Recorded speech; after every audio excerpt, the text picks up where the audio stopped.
É os MIT tão Fiz um... devagar esses dias. Ok, pronto. Então, boa noite a todos, boa noite, Charline, boa Boa noite, noite. queridos alunos. A nossa aula hoje da disciplina Cultura Lúdica e Teoria do Jogo, a aula do dia 18 de 1 de 2021, continuidade aos nossos encontros, nossos trabalhos. É muito bom recebê-los. Espero que vocês estejam iniciando a semana de forma muito motivadas, que seja uma semana maravilhosa para todos e que hoje, com certeza, será uma aula ímpar, uma aula singular, com uma convidada no qual eu admiro e respeito bastante, onde eu pedi a ela para que ela pudesse dialogar com vocês, profissionais de educação física, a relação com a ciência, né? A relação com o jogo, o brinquedo, a brincadeira, o brincar com a ciência como instrumento lúdico, né, no processo de ensino-aprendizagem, a questão da ciência, o estudo da ciência, sendo um conteúdo e um instrumento, uma ferramenta na mão de profissionais altamente qualificados, e principalmente na formação de profissionais de educação física. Então, a professora Charline, ela vai depois se apresentar, já para vocês, vou deixar ela se apresentar, falar e começar o trabalho dela. Queria dizer para vocês aí, o grupo, que eu não abri ainda o segundo fórum, eu vou abrir o segundo fórum hoje, tá, com vocês. Esse segundo fórum que vai ser aberto hoje é o fórum sobre o texto A Criança e a Cultura Lúdica, é o texto do Dr. Jules Blogeré, do livro Teoria sobre o Jogo, da Tsuzuki Mochida Kishimoto. É um texto que aborda a questão da criança, a cultura, e principalmente a relação da criança com a cultura lúdica. Vocês vão gostar desse texto. Então, o texto do fórum que vai ser aberto hoje, eu vou escolher a data de fechamento, fiquem atentos a isso. Quero dizer também que o fórum que foi aberto anteriormente, ele teve um prazo de término. Significa dizer que as pessoas que não participaram dentro do período estabelecido no fórum, ou participaram logo após o término dele, os materiais, as participações encaminhadas, elas não serão consideradas. Significa dizer que não terá nota sobre esse conteúdo. Então, só vão ser consideradas os fóruns, as participações que foram dentro do período estabelecido de participação. Então, fora desse período, lamentavelmente, passou do tempo, né, estabelecido que foi colocado, eles não serão considerados. Então, eu queria que vocês tivessem muita atenção a isso, muito cuidado, deixar a participação para o último horário do fórum.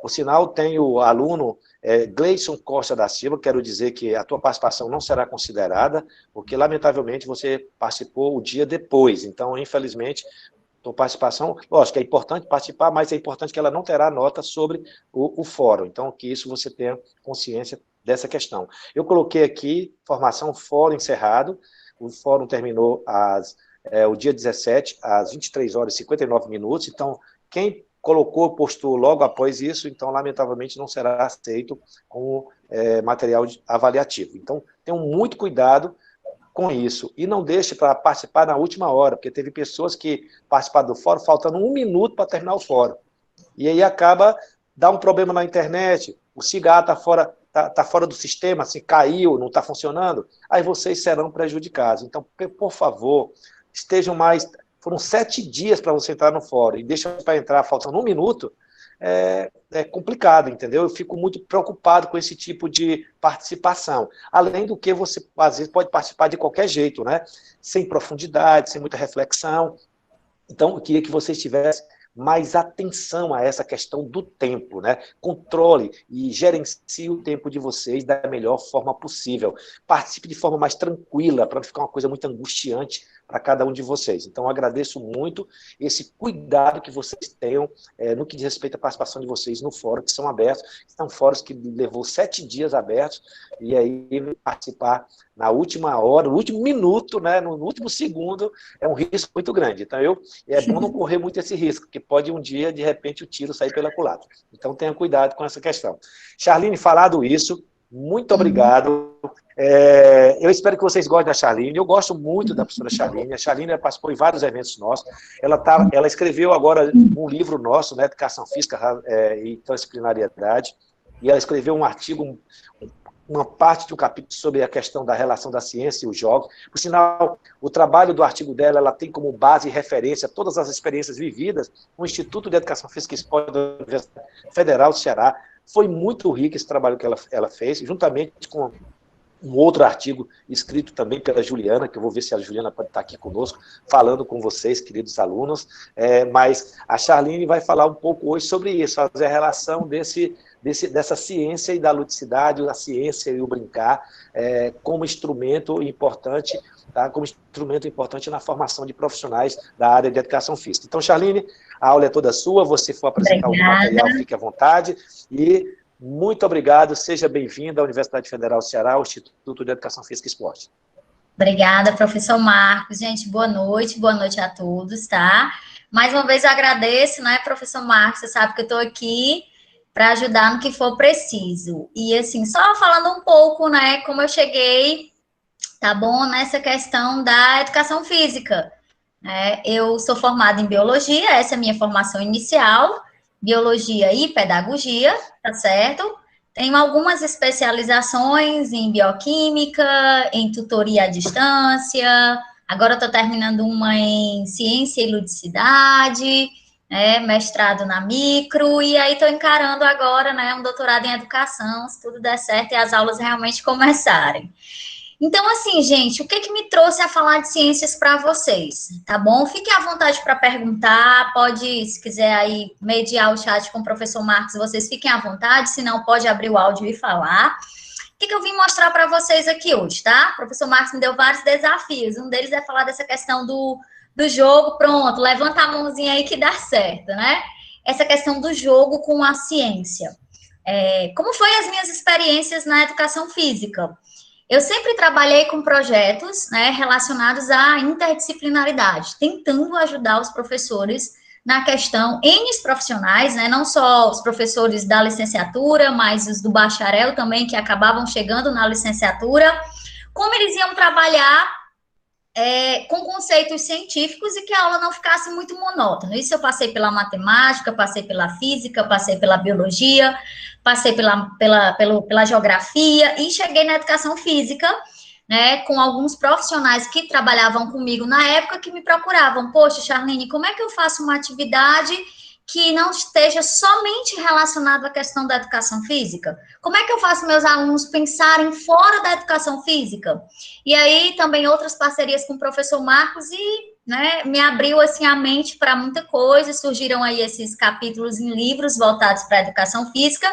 Então, o que eu vou mostrar para vocês aqui, tá, gente, hoje? Eu vou mostrar como a gente pensa em ciência e algumas sugestões de alguns jogos que eu já trabalhei e que foram adaptados para a educação física e que estão sendo adaptados para outras modalidades de ensino, inclusive agora, né, para trabalhar com a questão da inclusão, que é esse o mais novo desafio, né, que me passaram agora recentemente, é a adaptação desses jogos para a questão da inclusão. E o desafio atual que é transformar esses jogos, né, de forma midiática, trazer esses jogos para uma plataforma. Eu estou em parceria com alguns colegas em que a gente vai tentar transpor isso para uma maneira mais virtual, uma vez, né, que por esse momento a gente trabalha mais no campo virtual.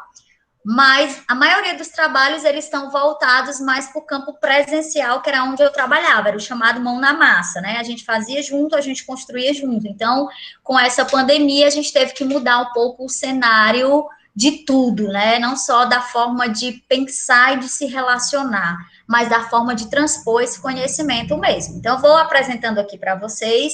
Quem tiver dúvida, quem já viu em algum canto essas adaptações, né? Alguns jogos foram desenvolvidos por mim, outros foram de outros colegas, outros estão na internet adaptados para a realidade. Então, é isso que eu faço. Então, eu vou dizer um pouco para vocês sugestões de como vocês podem trabalhar daqui para frente, tá certo? Então, qualquer coisa, pode chamar aí sem problema, pode parar, pode conversar para a gente ser bem lúdico nessa questão, tá?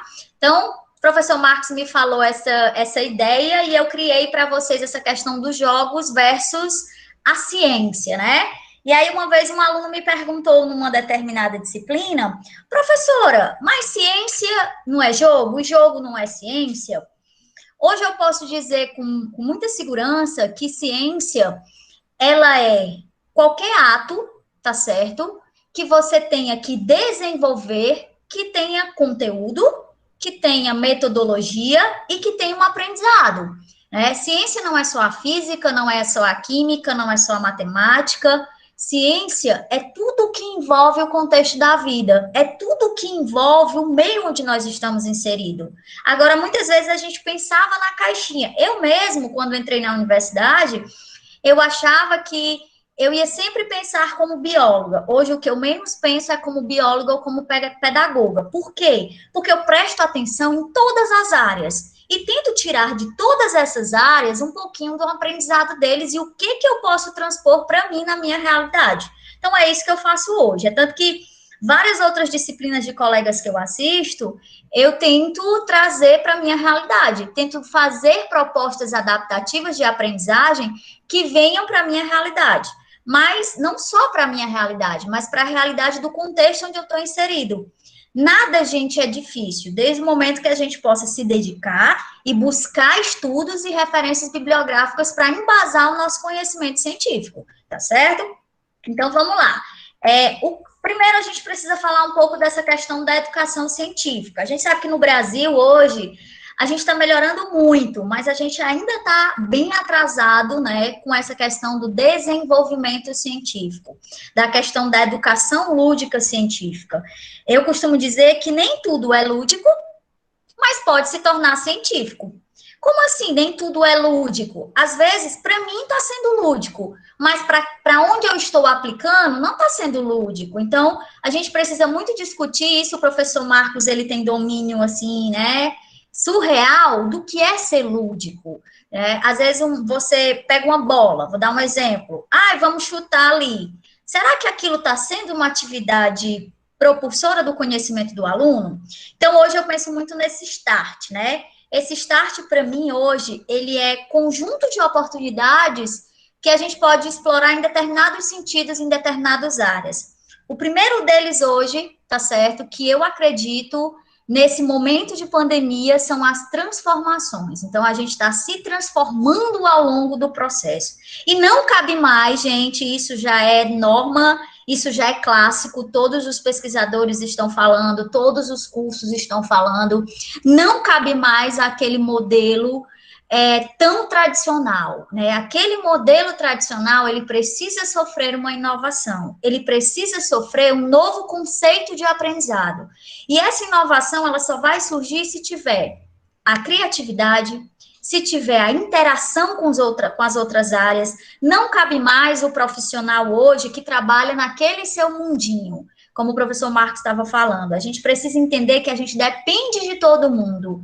Eu dependo de um colega que tem mais habilidade em trabalhar jogos cooperativos, outro que tem mais jogos competitivos. Eu dependo de todo mundo. Então, a minha mente hoje, ela tem que ter um start, abrir e dizer: eu sou profissional porque eu tenho um diploma naquela área, mas eu também sou um profissional aberto a novas mudanças. Se esse profissional, ele não se encaixar, ele não vai construir, tá? Ele não vai desenvolver personalidades, ele não vai instigar a aprendizagem, entendeu? E nem muito menos ele vai incluir. Então, eu também não posso mais pensar, isso eu venho aprendendo ao longo desse processo, que tudo é adaptável.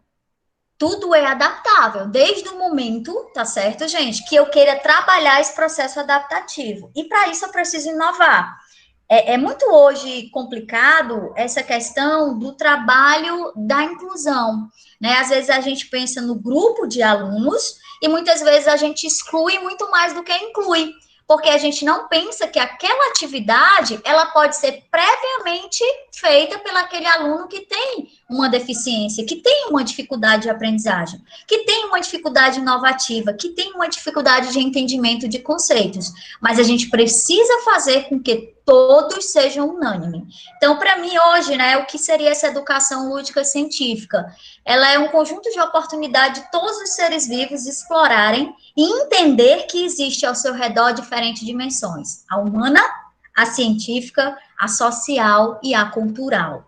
Então, esse start é chamando a atenção de vocês, que vão ser profissionais daqui à frente, alguns talvez já até sejam, e que vão precisar desse conceito, tá bom?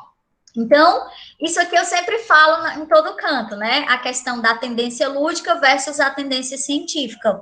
Às vezes, um simples brincar de amarelinha, lá tem um desenho matemático, lá tem uma instrução numérica, lá tem um movimento corporal, lá tem um desenvolvimento cerebral, lá tem as aplicações dos sentidos, tá? Lá tem a cooperação, lá tem a competitividade. Apenas em brincar amarelinha. Isso eu estou ditando aqui por alto, mas se a gente parar para discutir a amarelinha em si, a gente pode passar aí uma semana discutindo cientificamente quantas maneiras eu posso usar essa amarelinha. Tem as cores. Ah, professora, eu estou trabalhando com um aluno que é deficiente visual. Tem o tato. Ah, professora, eu estou trabalhando com um aluno que é deficiente auditivo. Tem a leitura labial. Então, tem N coisas que eu posso trabalhar com amarelinha. Não é só mais o ato de vou pular com uma única estrutura membranosa da minha perna e vou contar. Ainda tem a brincadeira, né? Ainda tem o ato da diversão, que é um dos mais importantes. Hoje é dito e é comprovado cientificamente que eu desenvolvo qualquer habilidade desde que eu esteja o quê? Apto a realizar aquela função. Eu sinta prazer, né? Eu sinta necessidade. Você, é que nem na escola, na faculdade, a gente às vezes cumpre cadeiras obrigatórias que a gente vai mesmo por obrigação. Então a gente entra e sai daquela disciplina e muitas vezes não importa para a gente o que aquele docente está falando. Por quê? Porque é algo que desde o começo não chamou a nossa atenção, não despertou nenhum hormônio do prazer, não despertou uma serotonina que dissesse, poxa, eu vou fazer aquilo, eu vou aprender. Às vezes é a figura do professor, às vezes é a maneira como essa aula ela é produzida. Então, tem N coisas que levam a gente ao fracasso, mas é nesse fracasso que a gente tem que criar o quê? As oportunidades da mudança. Então, a tendência lúdica é a competência inata de brincar e jogar, que não deixa de ser um desenvolvimento científico. E a tendência científica é o ato de experimentar. Então, se eu brinco, se eu jogo, eu estou experimentando, eu estou desenvolvendo um conceito científico. Só que hoje, a gente precisa trazer para essa realidade, né, da educação, que a gente precisa planejar, a gente precisa ter um objetivo. As coisas, elas não são, eu vou botar meus alunos ou eu vou botar uma instituição que eu trabalho para pular amarelinha e quero só que eles fiquem ali pulando amarelinha. Isso não cabe mais na realidade de hoje. Tudo tem que ter um porquê, um para quê e um porquê desenvolver. Isso é clássico, tá bom? Então, assim, Hatch, ele diz que a gente precisa mudar, a gente precisa acessar, a gente precisa dar, brincar, fazer, apoiar, compartilhar. E tudo isso vai levar a gente o quê? A aprender. Eu mesmo tinha muitas dificuldades, às vezes, no início, de me relacionar com outras disciplinas. Eu dizia, não, isso é muito difícil, não dá para mim. Hoje eu já consigo ter um certo pensamento de dizer, você pode me ensinar, né? Você pode me dizer como eu posso fazer? Ou o simples fato de perguntar, eu não estou conseguindo fazer isso, como é que eu posso fazer de outra forma? Eu estou com essa ideia assim, então eu quero fazer dessa forma. E assim foi indo e aos poucos a gente vai trabalhando em parceria. Então, queria dizer algumas opções para a gente chegar nos supostos jogos que eu trouxe para vocês darem uma olhada. Primeiro, gente, qualquer atividade científica, ela tem que ser divertida, tá? Ai, professora, eu não gosto. Até um simples olhar no microscópio, ele tem que ser divertido. Até uma lavagem de vidraria lá na química, ele tem que ser divertido. Há uns 4 meses atrás, eu fui convidada para fazer uma aula de laboratório virtual. E aí eu sempre brincava que, logo no início da minha atividade acadêmica, quando eu cheguei no laboratório, eu era específica para lavrar vidraria. Eu só fazia isso. A gente tinha a iniciação científica, então eu passei 3 meses lavando vidraria. E eu me perguntava, todo dia, Ave Maria, eu vinha para cá para lavar vidro, para lavar Becker, para lavar Erlenmeyer, e só que aquilo tinha uma funcionalidade do meu orientador. Só que ninguém me disse, né? Então eu ficava chateada que eu via todo mundo nos laboratórios de NB3, o pessoal fazendo placa, e eu lavando vidraria. Eu dizia, cara, que negócio chato, eu venho aqui de 8 da manhã às 5 da tarde ficar lavando vidraria. E aí depois, uma vez, ele me chamou na sala dele e disse assim, e aí, gostou da experiência de lavar vidraria? Eu disse, professor, eu me senti na minha casa, lavando prato, colher. Ele disse, sério? Foi divertido para você? Eu disse, não, foi não. você aprendeu alguma coisa? Eu disse, aprendi a lavar as cores muito bem. Ele disse, você só aprendeu isso? Eu disse, não, eu aprendi a identificar visualmente os objetos de laboratório. Então, ninguém me disse, eu fui olhando, então eu já sabia o que era uma lermaia, eu já sabia o que era uma piceta, eu já sabia o que era uma bureta, eu já sabia o que era um tubo de ensaio, só de lavar vidrarias. Então, naquele momento, aquela atividade ela não era divertida, mas ela tinha um foco, ela tinha um planejamento de aprendizado pelo meu orientador. E até hoje eu não esqueço. Né? Então, eu brinco muito isso com os meus estagiários, eu digo, o primeiro trabalho de vocês vai ser organizar e reorganizar os armários da sala. Aí uma vez disse, mas a gente não é pago para isso.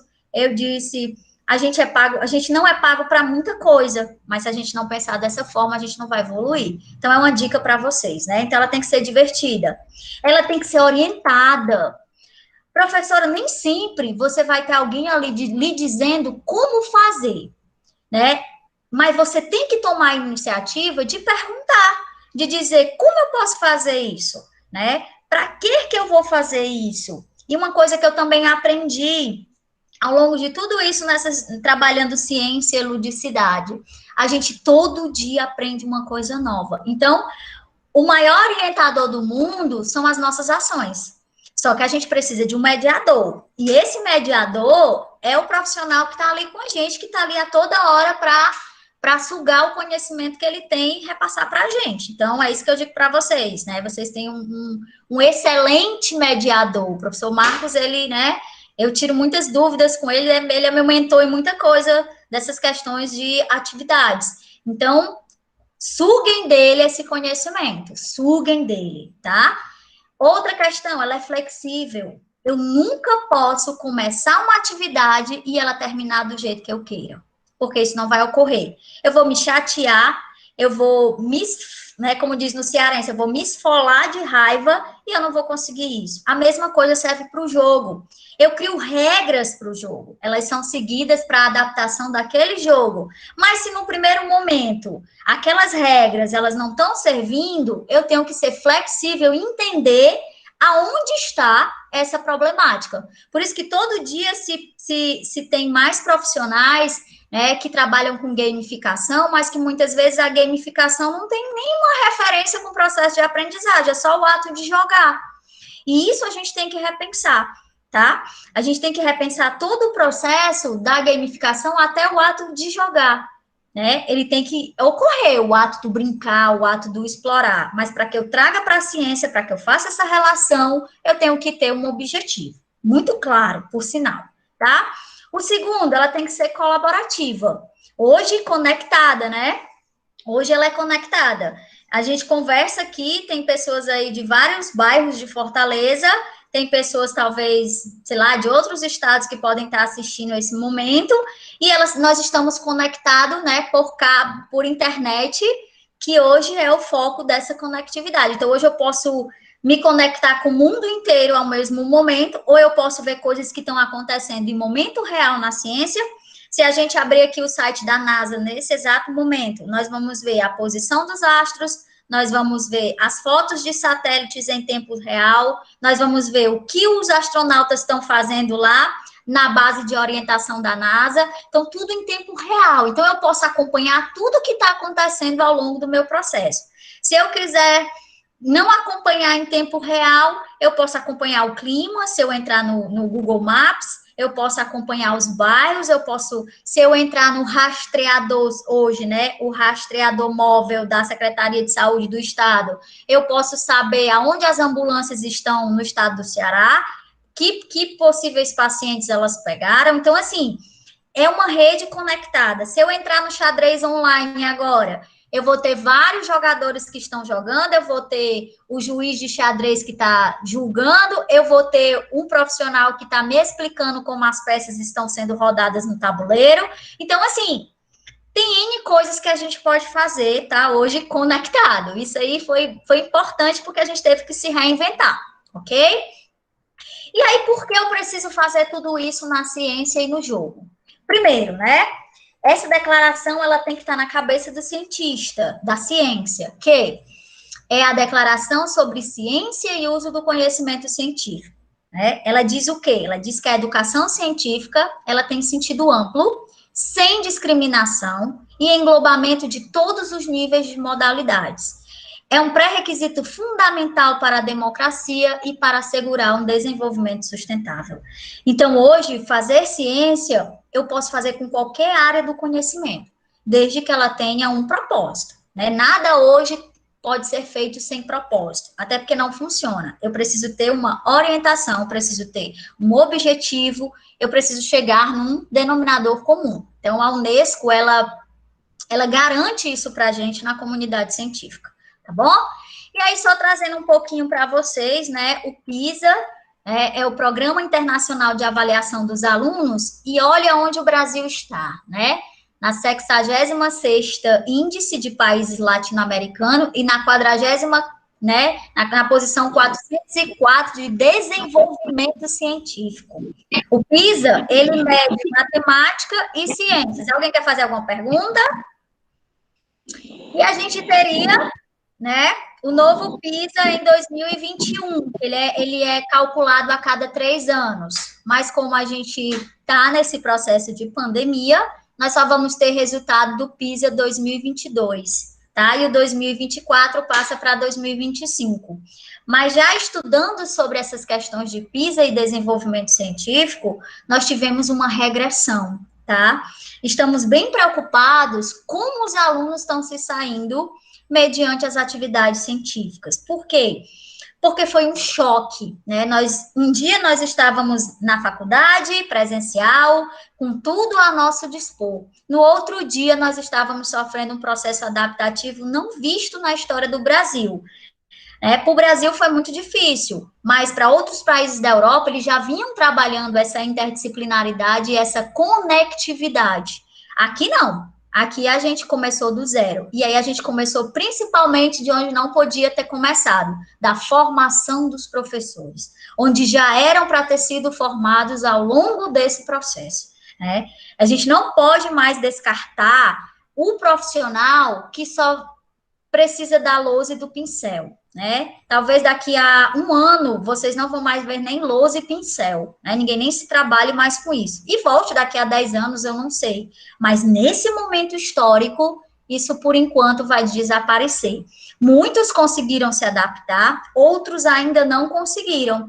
E essa não adaptação desses profissionais, o que ela trouxe? Problemas de saúde mental. Né? É tanto que a prova do Enem, eu estava conferindo aqui ontem, ela foi toda voltada para isso, a redação. Toda voltada para a questão da saúde mental dos brasileiros. Ele foi focado numa localização, em algo local. Ele não buscou um tema científico publicado em revistas científicas de grande porte, como Nature, como Science, como Scientific American. Ele trouxe um problema local. E aí eu vi muitos colegas e alunos dizendo, eu me saí super bem, eu escrevi sobre dor de cabeça, sobre não sei o quê, eu fiquei preocupada, né? Como vai ser essa correção desse Enem? Porque o texto, ele pedia um assunto que pouco é trabalhado nas escolas, pouco é trabalhado nas instituições. Hoje mesmo, a gente aqui vendo com o professor Marcos, eu estava aqui pensando, quantos de nós tivemos que nos reinventar e quantos de nós tivemos esse apoio psicológico? Então, é uma coisa para vocês pensarem. Imagine vocês que são alunos, né, que saíram de uma realidade presencial para uma realidade toda digital, e a qual vocês agora passam a ser o protagonista, né? Os professores hoje, eles são mediadores do conhecimento de vocês, né? Vocês são o total protagonismo do aprendizado nesse momento. Eu falo aqui, eu vou falar essa aula para vocês, o professor Marcos está dando a disciplina dele, mas é como o professor Marcos falou, se vocês não se organizarem, se vocês não criarem um hábito organizacional, o processo ele vai se perder ao longo desse ano e ao longo de vários outros anos, né? Não tem mais aquele professor lá presencial todo dia dizendo, o fórum vai se acabar, a atividade está postada, o PowerPoint está lá, olha, o formulário Google já disponibilizei. Não, a gente vai disponibilizando e você é o protagonista do seu aprendizado. Até para tirar as dúvidas ficou mais difícil, porque ou você manda um e-mail, ou você conecta pelo grupo, ou você vai lá buscar suas próprias informações. Então, o PISA, ele sai de 2021 e ele vai medir em 2022, se a pandemia deixar, tá certo? Até o presente momento, o que se fala nas ciências é que nós caímos ainda mais nesse ranking, tá? De ciências e matemática. Então, vamos lá. Foi só uma informação para vocês. E para onde precisamos caminhar, né? Hoje nós precisamos caminhar por todos esses processos de letramento, mas a era é digital. Então, nós vamos trabalhar o letramento tradicional, ele vai ficar um pouquinho para trás nesse momento, tá bom? E nós vamos trabalhar os outros conceitos. O letramento multicultural, hoje eu posso trabalhar aqui online com vocês e ter uma colega minha lá na África que esteja participando dessa aula, traduzindo essa aula em outro idioma, tá certo? Eu vou ter o letramento crítico, as pessoas precisam ter criticidade. E lembrando que na ciência, a criticidade, ela não está só relacionada a eu ser crítico, a minha opinião, ela tem que ter embasamento. Às vezes eu fico danada numa aula que o aluno diz assim, professora, eu não concordo. Aí quando eu pergunto, pois me diga por que você não concorda? Ah, eu não sei. Então, como é que eu posso concordar com algo que eu não sei, com algo que eu não li, com algo que eu nunca peguei para ver? Então, eu não posso dialogar dessa forma. Outro, letramento em ferramentas. Isso aqui é o que mais vai aparecer na vida de vocês a partir de hoje. Eu mesmo estava brincando hoje com um colega e dizendo, eu nunca vi tanto aplicativo na minha vida como eu estou vendo de um ano para cá. Né? Então, para mim também é muito novo essa era digital. Vou mostrar para vocês algumas coisas que eu estou estudando, que eu estou já testando, mas para mim também é muito novo. Hoje mesmo no aula, o aluno disse assim, professora, por que a senhora não usa o aplicativo tal? Eu disse, meu filho, eu nunca ouvi falar nesse aplicativo, eu vou mandar para a senhora. Depois eu mando um tutorial dizendo como é que ele funciona. Eu digo, opa, mais um, entendeu? E assim a gente vai indo. Letramento em mídias, né? Hoje as mídias, elas fazem parte do nosso conceito. O letramento informacional, não adianta só eu baixar no meu celular 30 mil aplicativos e não saber para que serve. O letramento científico, o visual, tá? O tecnológico e chegamos ao letramento digital. Ele já vinha engateando devagarinho, né? Muita gente já vinha trabalhando com essa questão de letramento digital. Mas ele chegou na educação a todo vapor mesmo com a pandemia. E ele veio para ficar, tá? As perspectivas atuais é que a questão online, né, a questão mediática, ela veio para ficar. Então, possivelmente, quando a gente retorne, todo mundo possa ter 2 dias de aula presencial, o resto online.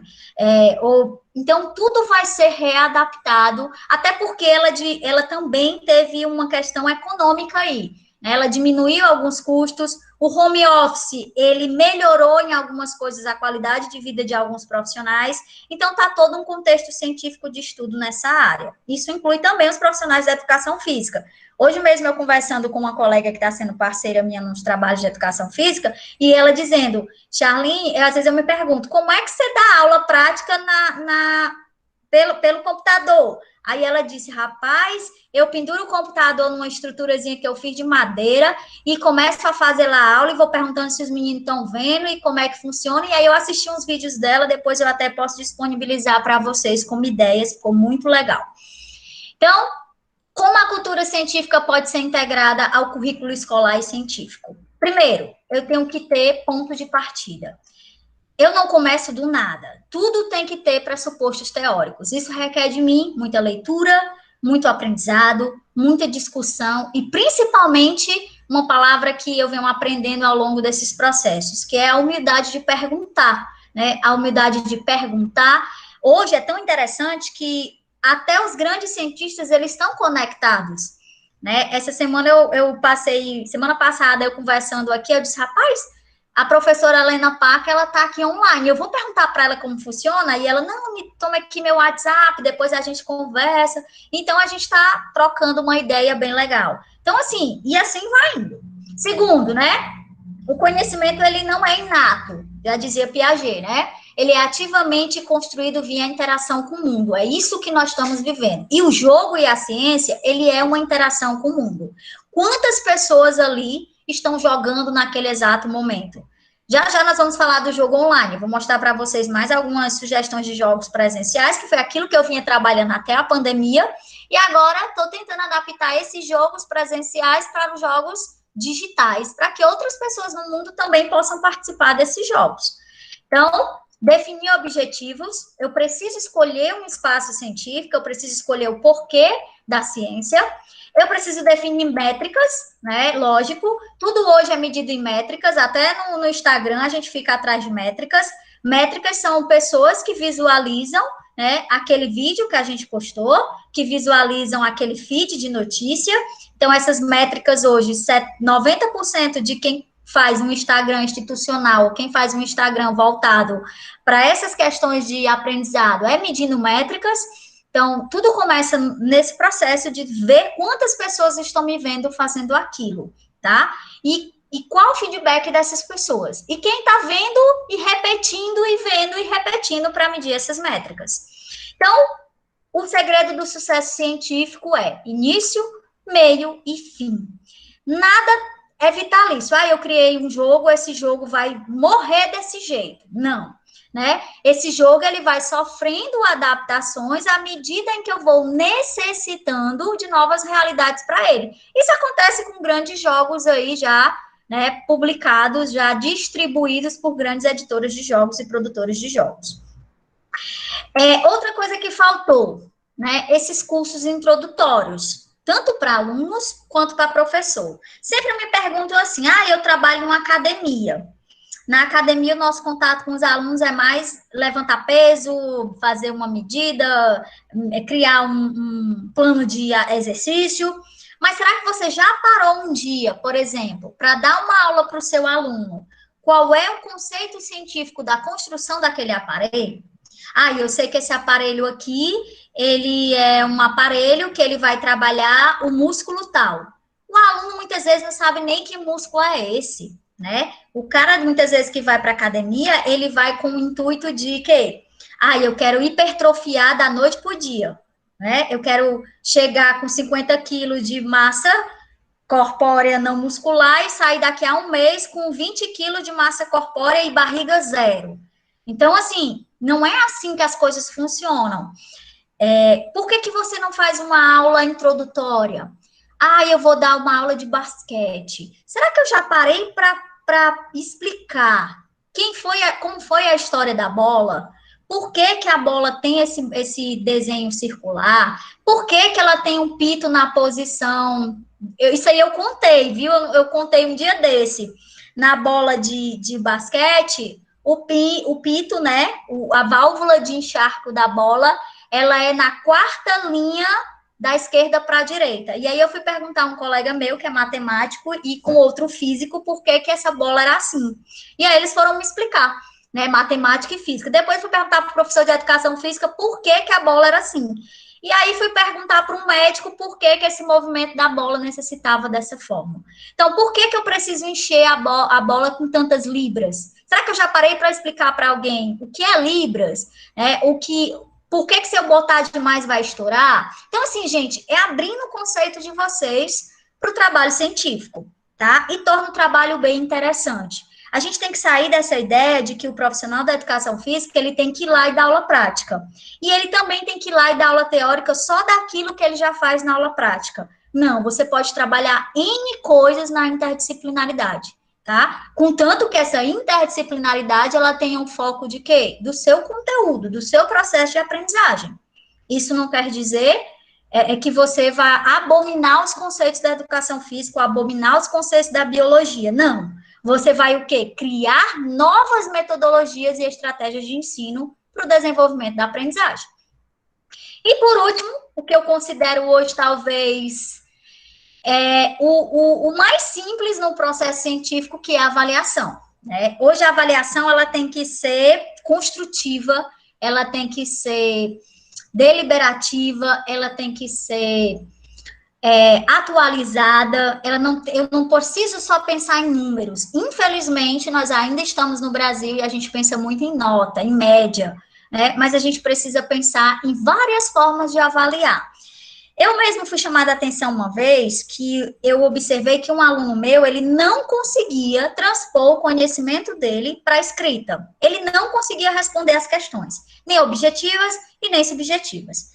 Aí eu disse, não, pois eu vou fazer uma prova para ele em que ele tenha que desenhar.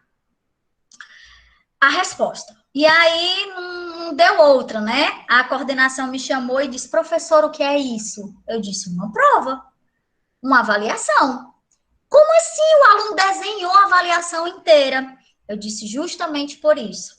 Porque ele não sabia ordenar as palavras para me dar a resposta que plausivelmente seria a resposta correta. Então, estudando com ele, observando ele, eu vi que ele sabia desenhar e desenhar, por sinal, muito bem. Então, eu vi que poderia ter sido dessa forma. Resumindo, né? O trabalho desse rapaz está virando uma revistinha em quadrinhos da própria instituição. Ele conseguiu transpor o conhecimento didático dele das aulas de introdução à biologia desenhando. Então, ele fez desenhos que eu mesmo não sei fazer da biologia até hoje. Então, foi uma forma de avaliação. Então, você tem que pensar, você tem que observar. Isso é um conceito científico. E aí, gente, eu chego no jogo, né? Que é o foco da disciplina de vocês. Então, para o Johan, é uma atividade ou ocupação voluntária exercida dentro de certos e determinados limites de tempo e de espaço, segundo regras livremente consentidas, mas absolutamente obrigatórias, dotado de um fim em si mesmo, acompanhado de um sentido de tensão, de alegria e de uma consciência de ser diferente da vida cotidiana.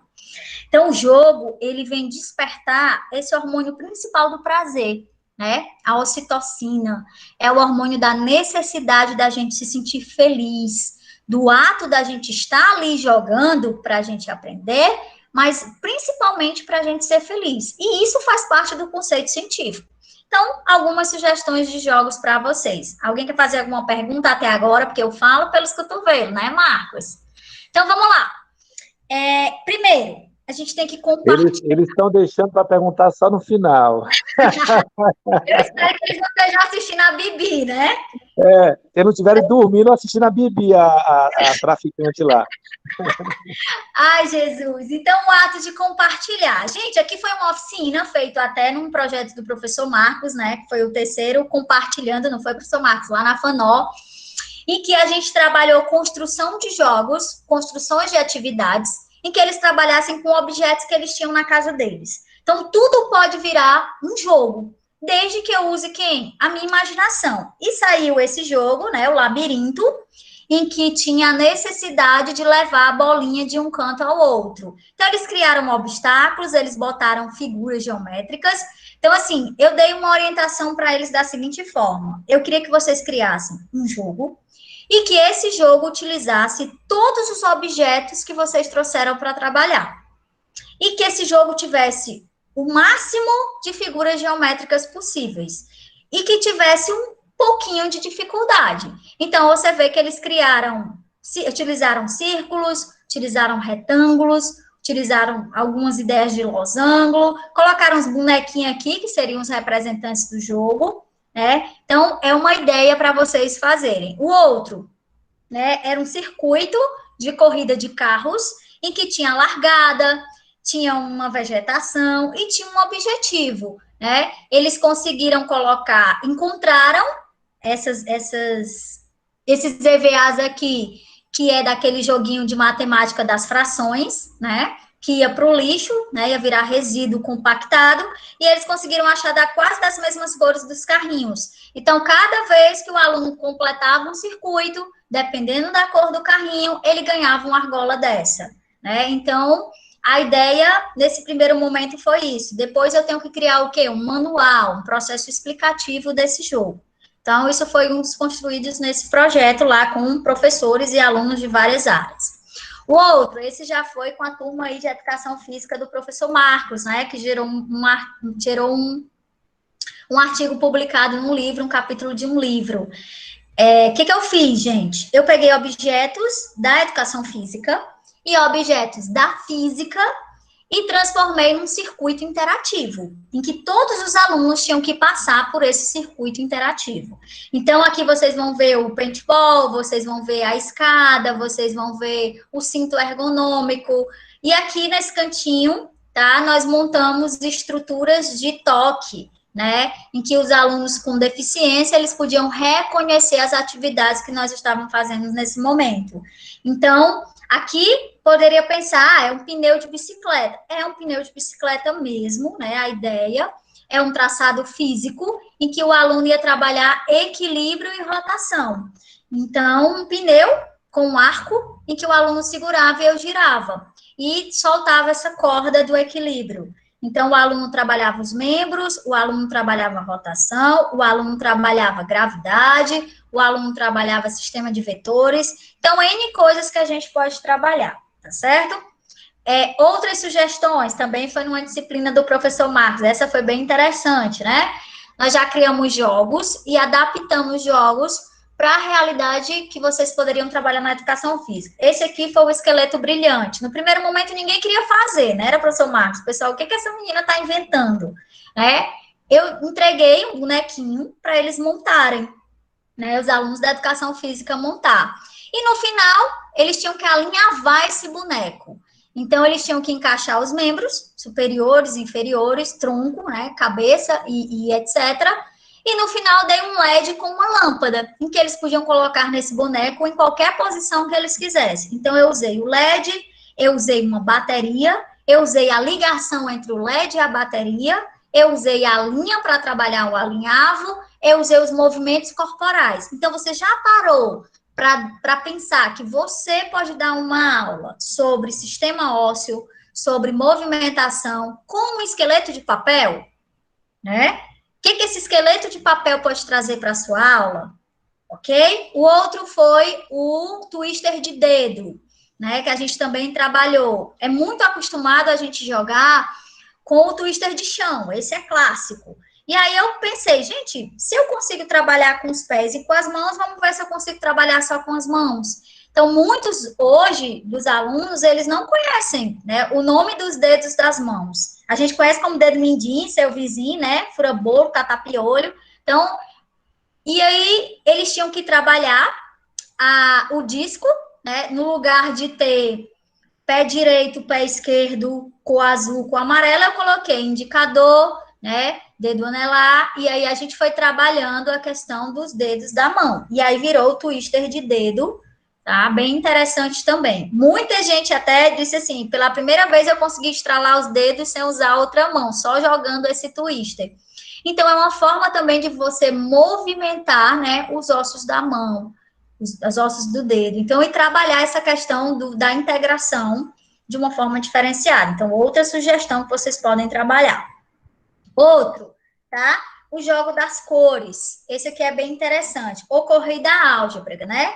Os meninos trabalham a matemática, trabalham as figuras geométricas, trabalham a cooperação nas cores e trabalham principalmente as numerações. O dado, ele é um dado normal, né, de 6 faces, e ele tem essa necessidade de trabalhar, por exemplo, caiu o número 1, então o aluno número 1, ele sobe uma casa acima, mas possivelmente esse número 1 depois não seja o círculo do próximo dado, então ele volta uma casa. Depois eu tô tendo um tempinho, eu tô escrevendo, tá, um e-bookzinho sobre esses jogos e sobre essa metodologia que eu apliquei, em que grupo eu apliquei, em que nível eu apliquei, junto com os resultados que eu obtive, e depois eu vou disponibilizar, o professor Marcos, ele disponibiliza para vocês, tá? Aqui são vários jogos, né, que a gente desenvolveu ao longo desse processo. O jogo das operações, né, já é um jogo clássico, em que ele trabalha todas as operações, matemática, de forma de usar adição, subtração, multiplicação e divisão. Como é que funciona? Aqui dentro nós temos 3 dados, tá, de 6 faces. Esses dados, o aluno joga na garrafa PET, todo mundo começa do 1, tá certo? Então, ele tem que usar os números que aparecem aqui no dado, ele tem que formar as 4 operações de forma que o resultado final dê 2. Como assim, professora? Tipo assim, deu 2 aqui, deu 4 e deu 1. Então, eu tenho 4, né? Então, eu tenho 2, tem que dar 2. Então, eu tenho, primeiro vou usar a soma. 2 mais 2, 4 mais 1, 5. Então, eu tenho o número 5. Agora, eu vou usar a subtração. 5 menos 2, 3.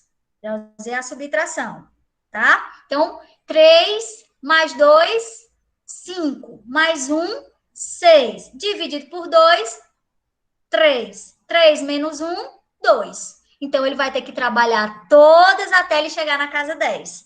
No final, o aluno vai pensando nas estratégias de jogar, tá certo? O Mesopotâmia, que foi um jogo adaptado de um jogo já egípcio, né? Bem interessante que o professor Augusto fez da química. Aqui nós trabalhamos a questão dos alimentos. Isso aqui é uma ideia super legal, gente, que vocês podem trabalhar na parte de nutrição alimentar, né, de vocês. Então, trabalhando as figuras e relacionando o elemento químico principal desse alimento. Outro, nós trabalhamos o dominó químico. O dominó químico, ele tinha a estrutura química, ele tinha a estrutura comercial ou popular. Então, eu sei que no lápis tem a grafite, mas como é que eu sei como é essa estrutura química da grafite? Eu coloco do lado. E aí vai casando, tá, o dominó de acordo com as formações. O batalha geométrica, né, o Kelps, o cara a cara adaptado, fiz um cara a cara de história, fiz um cara a cara de biologia, fiz um cara a cara de matemática. Nós trabalhamos o Memória das Bactérias e nós trabalhamos o Círculo das Ilusões. Então, todos esses jogos, eles podem ser adaptados para a educação física. Eu posso criar um jogo cara a cara com os esportes, né? Em que país foi descoberto, em que ano, como que isso ocorreu. Então, tudo é uma questão adaptável. E aqui teve outra, né, disciplina lá com o professor Marcos, em que a gente trabalhou jogos gigantes, jogos de tabuleiro. Eu pintei alguns desses, né, como esse do Caminho das Águas, né, como esse aqui dos Jogos da Reciclagem. Esse já foi um twister gigante, ó, em que os alunos tinham que trabalhar a expressão corpórea. Esses já foram jogos de tabuleiros menores impressos adaptáveis. Então, a gente falou de vários assuntos nesse dia, né? Então, sugestões para vocês. E aí eu começo a trazer para vocês essa parte mais criativa. Trouxe uma sugestão aqui de um laboratório online que eu estou pesquisando agora, muito bom, do professor Artices, que é esse Parts and Crafts. Eles estão criando laboratórios virtuais de jogos mais voltados para robótica, para montagem. É super interessante, né? Então, você consegue navegar por esses laboratórios no momento em que eles estão trabalhando. Você cria uma senhazinha lá, ele manda um login para você, e aí hoje ele vai, tipo, fazer uma aula de tomadas da casa, né? Como entender o positivo e o negativo da tomada. E aí ele vai criando jogos e estratégias para o aprendizado, né, dessas estruturas, através de jogos, através de oficinas. Então, estou começando a mostrar para vocês outras realidades que estão vindo por aí. O Acelera School, eu não sei se alguém já teve também a oportunidade de acessar, ele tem a parte também dos laboratórios de jogos virtuais. O que eles pegam? Eles pegam atividades produzidas por crianças do mundo todo, que os professores ou mediadores cadastram, e criam opções de aprendizado para aquela atividade. Por exemplo, pode se transformar em robótica, pode se transformar em atividade virtual, pode se transformar em atividades maker, e assim vai. Então, é outra sugestão para vocês. Essa atividade foi bem interessante, a gente fez com eles conjunto. Eu entrei no site e eles estavam fazendo uma atividade de construção de catapultas. E eu achei bem legal a forma como os meninos produziram. Claro, teve umas que foram, assim, excelentes, mas eles foram produzindo com o que eles tinham em casa, uma vez que está todo mundo, né, online. Então, presta atenção nessa ideia, ó. Esse aqui, ele trabalhou 2 transferidor da matemática, um canudo, colou aqui com aquela massinha de cano, pintou de tinta guache, botou uma colher, uma liga e uma bolinha. O outro já foi mais, né, criativo. Ele criou uma tabuazinha, desenhou até um dragão aqui, né? Isso daqui, gente, é aquele suporte de pendurar roupa, né? Aquele gancho que o pessoal amarra roupa aqui na ponta. E ele colocou um papel aqui. Lá vocês podem ver depois. Esse aqui já fez todo com pecinhas misturadas com pecinhas da Lego, com canudo, com elástico, com tudo que ele conseguiu. E esse já foi um pouco mais, né, construiu de cano e de estruturas de PVC. Então, qual era a ideia dessas catapultas? Além da construção e do modelo do jogo, eles tinham que gravar a distância e os movimentos que a bola fazia ao longo do percurso da catapulta.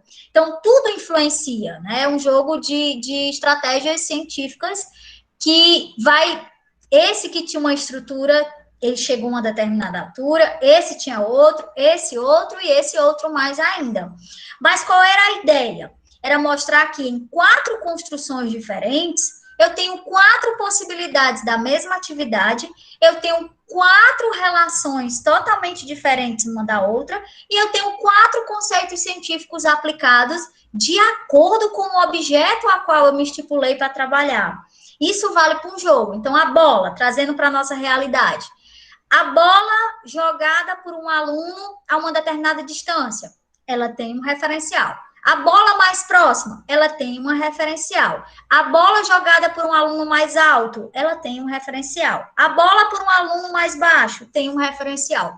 Então, se a gente for observar os jogos de basquete, a maioria dos jogadores de basquete, eles têm o mesmo fenótipo. Eles são escolhidos pelo fenótipo, pela altura, pelo tamanho dos braços, pelo tamanho das pernas, mas eles são medidos matematicamente pela junção do salto, né? Eu não preciso ter um profissional do basquete, pode ser baixinho, mas que ele emita um salto compatível com o arco da bola. Então, isso foi feito nessas catapultas. Foi bem interessante esse jogo. E aí, o resultado da nossa catapulta, né, de uma aluna que jogou, ela fez a catapulta vencedora, na verdade, foi a do arco de matemática.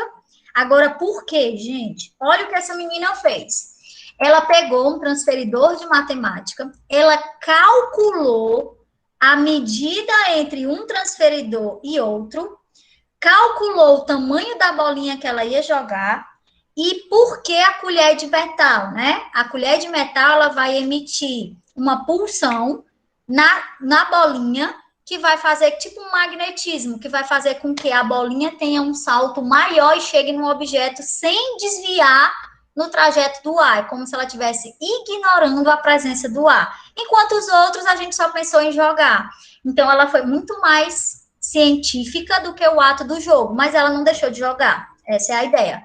Então, foi o que ela fez, ó. Ela primeiro testou com um quadrado, e aí ela foi muito mais além. Ela jogou, quicou aqui e caiu aqui na bacia. Então, isso aqui foi feito online, né? Todo mundo ficou assim, como foi que ela fez? E aí ela foi explicar o conceito científico para a gente. E isso virou um jogo. Então, o jogo agora, a ideia é construir catapultas que quiquem e que acertem o alvo necessário. Isso foi desenvolvido nesse site que eu falei para vocês, do Acelere School. Então, é uma coisa bem interessante, tá bom?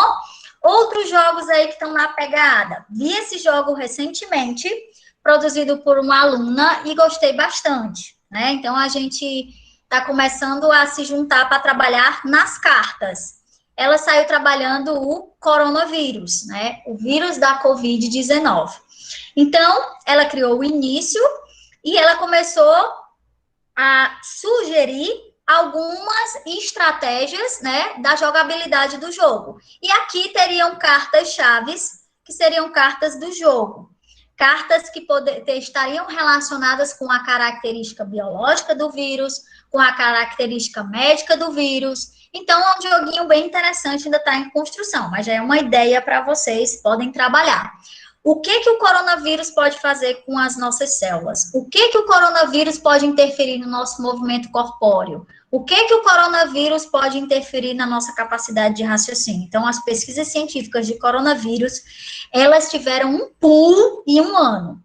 Eu estava contando dos artigos que eu li, eu já vi mais de 1.100 publicações de artigos sobre coronavírus em um ano. Como o professor Marcos falou, foi uma explosão de coisas. E todo dia, sem brincadeira, gente, todo dia tem no mínimo 4 a 5 artigos novos publicados sobre coronavírus, nas áreas mais inesperadas possíveis. Não está restrito só à saúde, tá? Eu vi agora recentemente, acho que foi domingo passado, um artigo, né, do Laboratório de Física, né, da Universidade Federal de Mato Grosso do Sul, em que eles estão estudando o processo de rotação, né, das coroas do coronavírus dentro do percurso do plasma sanguíneo humano. Então, tem dos mais variados possíveis atividades, sugestões de jogos para vocês. Outra, esse aqui é bem interessante, é da atividade da professora Abel. Esse site, esse blogspot é de uma professora, tá? E ela trabalha com atividades pedagógicas voltadas para criança, mais voltada para pedagogia. Mas, gente, nada impede de vocês trabalharem. Então, o que foi que ela trabalhou aqui? Ela trabalha alimentação, ela trabalha conceitos, ela trabalha objetos utilizados pelas crianças e ela trabalha conhecimento fotográfico e fonográfico. Quando eu comecei a conversar com ela sobre sugestões de jogos, eu achei bem interessante. Eu perguntei aqui, professora, por que na largada a senhora colocou uma chupeta? Aí ela disse assim, talvez o objeto de mais carinho que a criança tenha nos 3 primeiros anos de vida, até a idade de 5 anos. Ele utiliza a chupeta como parte integrante dele. Então, eu comecei por ela. Aí eu disse, por que o ovo? Aí ele, porque o ovo, ela tem a curiosidade, a criança, de saber como aquele ovo sai, né? Para todos os efeitos, a criança sabe que o ovo é posto pela galinha, ela começa a aprender isso ao longo do processo. É tanto que a gente chega na universidade, vem aquela pergunta clássica, quem nasceu primeiro, o ovo ou a galinha? Todo mundo pergunta isso, né? Então, a gente desconstrói esse conceito na biologia, tá? A galinha, ela põe ovos, mas ela não veio primeiro que o ovo, tá? Porque a estrutura do ovo, ela não surgiu na galinha, ela surgiu nos répteis. Então, quem é que bota aqui uma tartaruga pondo ovos? A gente só relaciona a galinha, a ave, né? Então, quem relaciona o ovo à cobra? Tem aluno que até hoje não sabe que cobra põe ovos, porque ele só viu esse ovo de casa, ele nunca viu um ovo de cobra. Então, a gente desconstrói essa ideia, né? A estrutura do ovo, da cloaca da galinha, ela não surgiu nela, ela surgiu nos répteis. Um filo abaixo de evolução. Então, quem surgiu primeiro foi o ovo. Agora, em sua estrutura de galinha, foi lá na frente. Então, aí os meninos, se você perguntar a qualquer criança quem põe ovos, ela diz a galinha. Então, assim, quando ela vê um ovo de tartaruga, ela diz, como assim a tartaruga pôs esse ovo, a cobra pôs esse ovo? Então, a gente precisa relacionar esses conceitos. E o sapato, aí eu fiquei intrigada com o sapato.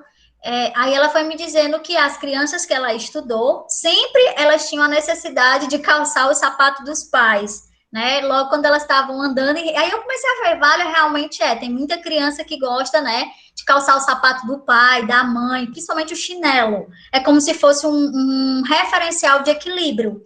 E aí, gente, ela trabalhou em coisas, a bola, ela trabalhou os alimentos que ela consumia, trabalhou os objetos que ela via em casa, e isso virou um jogo de estratégias, tá bom? Em que ela trabalha com cartas. Eu não botei as cartas aqui para vocês, mas ela me mandou as cartinhas, e aí depois eu posso disponibilizar para vocês essas cartinhas, para vocês podem adaptar. Então, vocês podem fazer N coisas. Isso pode ser desenhado por vocês, isso pode tornar um jogo digital. Então, essas são sugestões. Esse Trilha da Higiene é novo, tá? Me pediram para criar um jogo para trabalhar com as crianças que estavam na escola, né, a qual eu presto serviço. Elas estavam com dificuldade de entender sobre o coronavírus, sobre essa questão da lavagem das mãos, sobre essa questão, né, de ter que usar máscara, enfim. E aí eu construí um joguinho, desenhei, né, com um colega meu da arte gráfica, e fui fazendo a caixinha da higiene. Então, a caixinha da higiene, ela faz o quê? Ela tem perguntinhas e ela tem desenhos adaptados àquele nível que me pediram para fazer, em que eu vou trabalhar a lavagem das mãos, em que eu vou trabalhar os conceitos de cuidado da higiene dos objetos da criança, e aí virou esse descobrindo os bons hábitos de higiene. Então, ele vai ganhando espaço à medida que ele vai vencendo as estratégias da caixinha de higiene. Vamos dizer que nesse dia ele vai trabalhar com limpeza da mesinha, com limpeza da lancheira, com limpeza dos objetos, do lápis, da caneta, depende da criança que for trabalhar. E o dadinho é uma forma de também já ir trabalhando a questão numérica, né, de pule duas casas, volte, mas nesse momento a gente está testando com crianças do 6º ano, né, que é aquela criança que está saindo do 5º com uma proposta e chegando no 6º mais com uma proposta mais especialista. Mas a ideia é adaptar para os menorzinhos mais lá na frente. E aí, gente, várias sugestões, tá? Essa é da caixa sensorial. O que eu usei? Papel, bola e essas bichinhas aqui que são de... Eu digo que é de açaí, né? Porque eu pego lá no açaí. Então, aqui você pode trabalhar atividade sensorial, coordenação fina e óculo pedal. Pode começar, pode trabalhar em dupla, pode trabalhar em trio, vai depender do tamanho da caixa que você tem. Tá certo? Então, sugestão. E você pode colocar vários objetos lá para eles começarem a identificar esses objetos. Tem um colega meu que trabalha com medicina alternativa, né? Ele é terapeuta ocupacional, e ele estava dizendo que ele trabalha muito essa caixa sensorial, principalmente para reabilitação de pacientes, porque às vezes o paciente perde o tato, né? O movimento das mãos, então ele tem que se adaptar a trabalhar com os pés. Então, a partir dos pés, ele vai reconhecendo caneta, objetos circulares. Então, os pés passam a ser as mãos. Então, também uma sugestão aí para vocês. Aqui eu deixei a descrição, depois eu mando para vocês. O equilíbrio da raquete, esse eles gostam pra caramba, né? Gente, eu estou trabalhando esse equilíbrio da raquete agora com um secador de cabelo, né? A raquete, ele joga e trabalha essa questão da coordenação, do tênis de mesa. E eu estou trabalhando com um secador de cabelo para que eles possam trabalhar a questão do calor e a questão dos movimentos a partir de uma ação de vento, né? Então, eu ligo alguns secadores, aqueles secadores pequenininhos, e eles têm que equilibrar a bolinha até me colocar lá na cesta. Então, eu vou criando, né, novas atividades e novas sugestões para eles trabalharem. O labirinto, então, esse é clássico, vocês podem fazer com N coisas, tá certo? Você pode trabalhar a coordenação visomotora, desenvolver parte cognitiva, principalmente o raciocínio lógico, porque o aluno, você vai ter o aluno que vai jogar logo de primeiro impacto, vai tentar encaixar, você vai ter o aluno que vai observar os obstáculos. Eu já vi aluno fazendo o quê? Já vi criança de 3ª série, né, ou 2ª série, com esse tabuleiro na mão, e do lado, ela fez a sequência que ela queria fazer dentro do tabuleiro, né? Ela desenhou o percurso que ela queria fazer dentro do tabuleiro. Então, ela teve um momento para pensar, um momento para se restabelecer, para poder jogar. Então, criou as estratégias dela. Palitos e formas, esse agora, né, virou a sensação lá na escola. Tem até um projeto chamado Me Construindo no Palito. Então, os meninos, a gente trabalha com construção de figuras a partir da junção de palito de fósforo. Já pensaram em trabalhar movimentos da educação física, né, através de palitos? Quem sabe se isso vire um boneco digital? Então, são sugestões, tá? Esse é o quadrado mágico, agora ele virou digital, né, professor Marcos? Eu estava vendo, todo mundo está fazendo ele digital, né? Tem um programinha no YouTube. E aí tem as cores e os níveis, até agora eu vi até o nível 5, mas já vi gente com nível 6, né, que vai trabalhando os movimentos como se fosse aquele tapete, tá, o tapete mágico, mas agora digital. Então, esse ainda era os analógicos que a gente estava trabalhando. Desafio do caixa bandeja de ovo, que o aluno vai ter que ir passando as 6 bolinhas de tênis, né, através da caixa de ovo. Então, outra sugestão, você pode trabalhar vários tipos, a ideia é trabalhar a coordenação, mas você pode trabalhar estruturas, você pode trabalhar movimentação, você pode trabalhar contagem de casas decimais, aí vai depender do seu objetivo. Pirâmide de copos cooperativas, essa também é legal. Nós estamos tentando fazer lá na escola com os alunos que estão presencial a de balde, né, com um objeto maior. Então, a gente trabalhou com copo e agora a gente está tentando trabalhar com balde. Então, também é uma ideia de trabalhar essa parte da coordenação e dos objetos de trabalhar. Disputa das cores, essa aqui é bem interessante, eu adaptei de um professor, tá, o professor Roger. Eles têm que reconhecer as cores, e essas cores, elas são pedaços de EVA, tá? Porém, agora nós estamos trabalhando com objetos coloridos e com fone de ouvido. O fone vai dizendo a posição e a sequência da cor. Por exemplo, a gente conta aqui, 1, 2, 3, 4, 5, 6. Aí o fone diz assim, ó, casa 6, cor azul. Só que ele não tá na casa 6. Aí a Alfone diz, coloque o quadrado 6 na casa 2. Então, ele tem que trocar a posição. Então, o outro tem que estar atento ao que ela está fazendo, por quê? Porque um constrói e o outro desconstrói a ideia. É como se fosse assim, ela monta o jogo e ele coloca o jogo na posição correta. Então, é bem interessante para a gente trabalhar. O tampinha da memória, esse a gente trabalha muito para os meninos reconhecerem as cores, tá bom? E ter a questão da reorganização e da memorização sequencial. Agora nós estamos trabalhando não mais com as cores, nós estamos trabalhando com o objeto, caneta, lápis, borracha, celular. Então a gente vai colocando esses materiais. E aí, gente, vem esse jogo clássico, né, que é o jogo das ilusões. Vamos fazer bem rapidinho aí, tá? Vocês olham para o pontinho vermelho, fixa o olho de vocês no pontinho vermelho e olha para o quadrado do lado e me diz lá no final, quando eu terminar a explicação, que bandeira vocês vão ver. Já fiz isso uma vez com a outra turma, muita gente viu e muita gente não viu. Então, isso é um jogo das ilusões que pode ser adaptado para várias coisas. Então, eu vou dar aí os 30 segundos para vocês olharem fixamente para o pontinho vermelho e observarem que bandeira vocês vão ver no lado posterior, tá? Eu vou contar aqui os 30 segundos.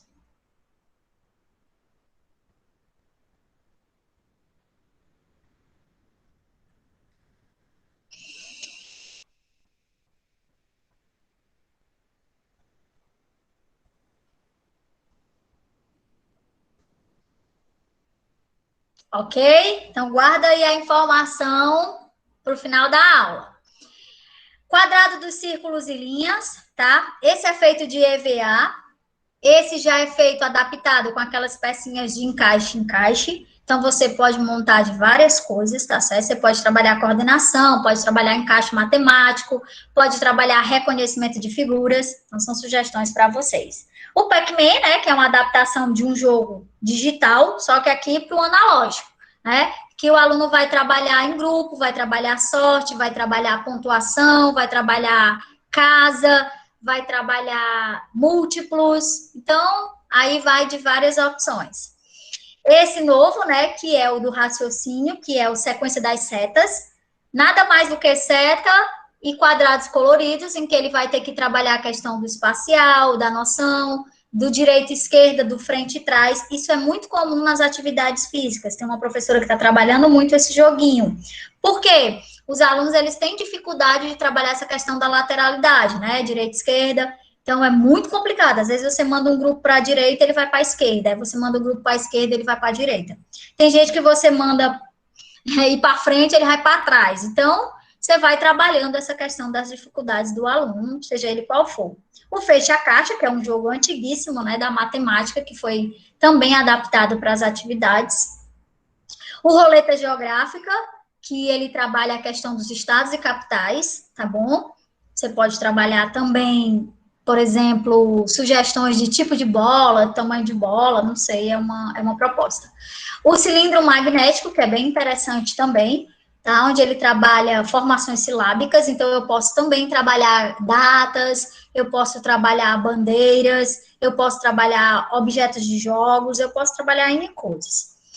O Batalha Geométrica, ele é bem interessante. Além de você trabalhar o raciocínio, você trabalha a percepção geométrica do aluno no espaço em que ele tem para trabalhar. Então, você tem um quadradinho, tá? Um dadinho feito, a gente fez isso aqui de papelão. E os pedaços de EVA, eles são cortados de maneira que somente a posição do encaixe vai determinar a finalização do quadrado. Então, o aluno azul, ele tem esse retângulo grandão aqui. Então, se caiu no azul, vai ter todas as peças do azul vão ser essa. Caiu no laranja, todas as peças do laranja vão ser essa. Então, ele vai ter que encaixar as peças de maneira que essas peças finalize e feche o quadrado geométrico. Então, muitos deles acabam não se organizando espacialmente para juntar.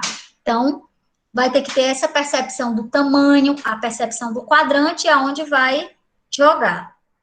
O dominó químico, que eu já mostrei para vocês lá na frente. O garrafa, estados e capitais, essa é bem interessante. Essa aqui a gente adaptou para um jogo da forca.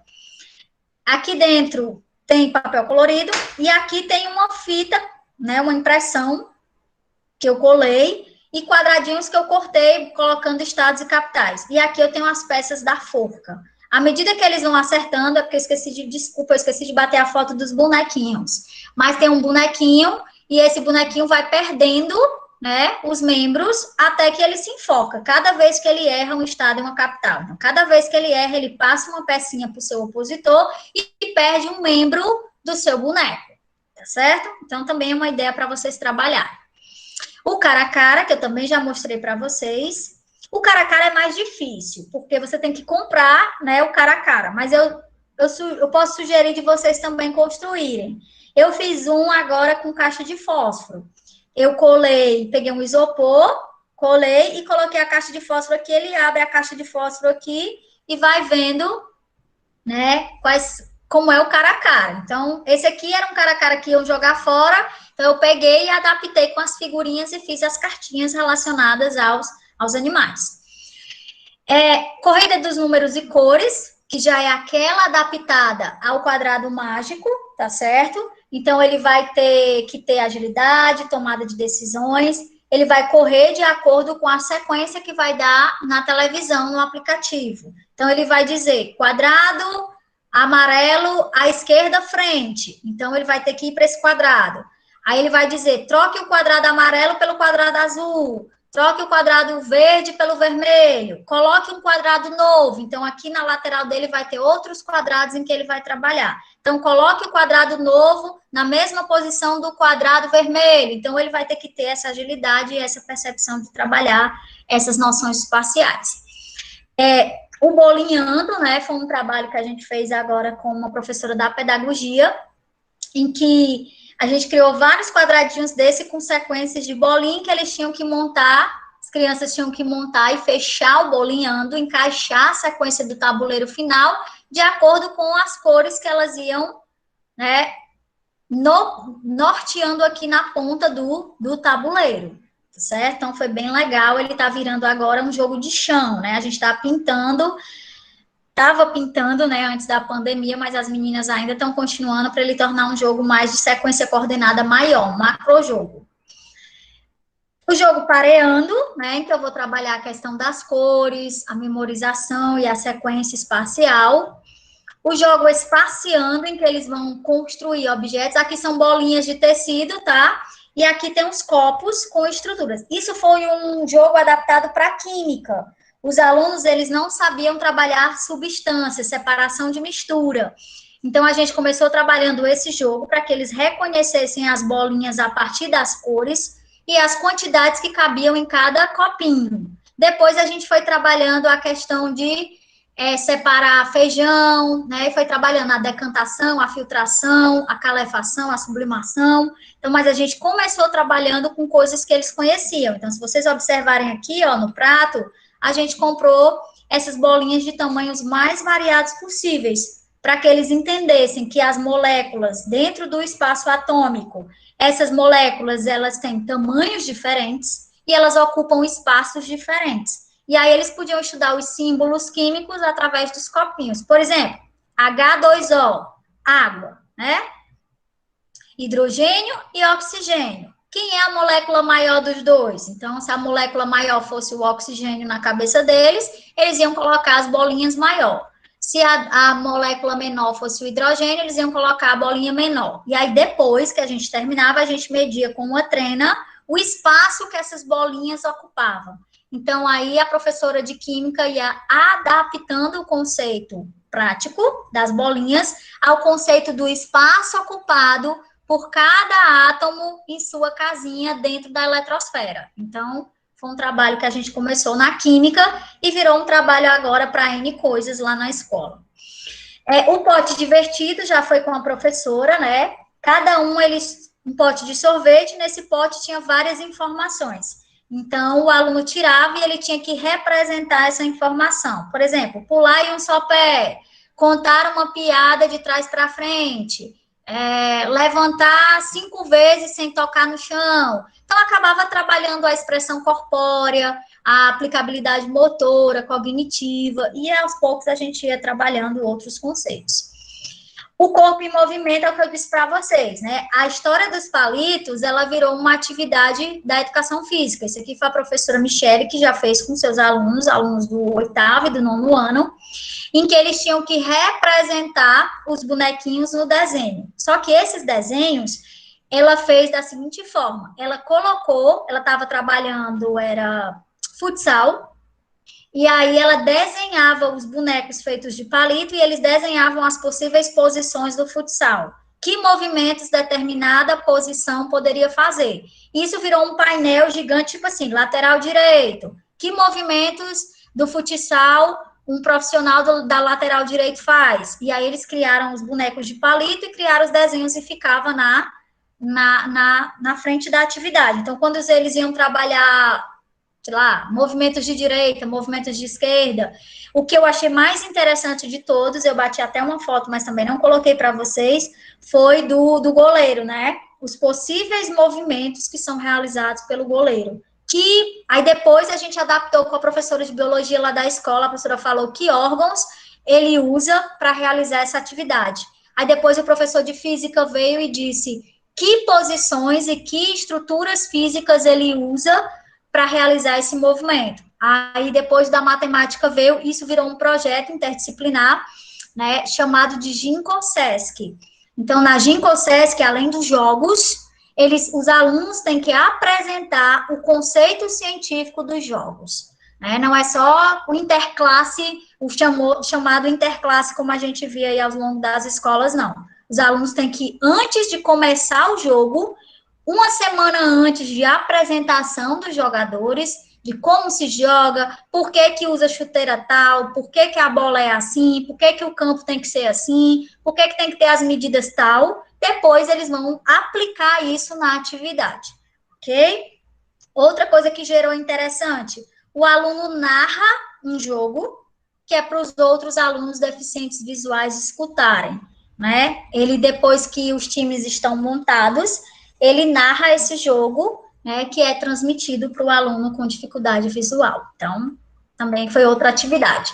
Esse nós trabalhamos, né, Meu Corpo, Seu Corpo, os próprios alunos, isso aqui veio de uma aula de anatomia, de uma turma até da medicina que eu fui. Eu fiquei apavorada quando nós fomos montar um dorso humano e os alunos não estavam sabendo o tamanho dos órgãos, não estavam conseguindo encaixar esses órgãos.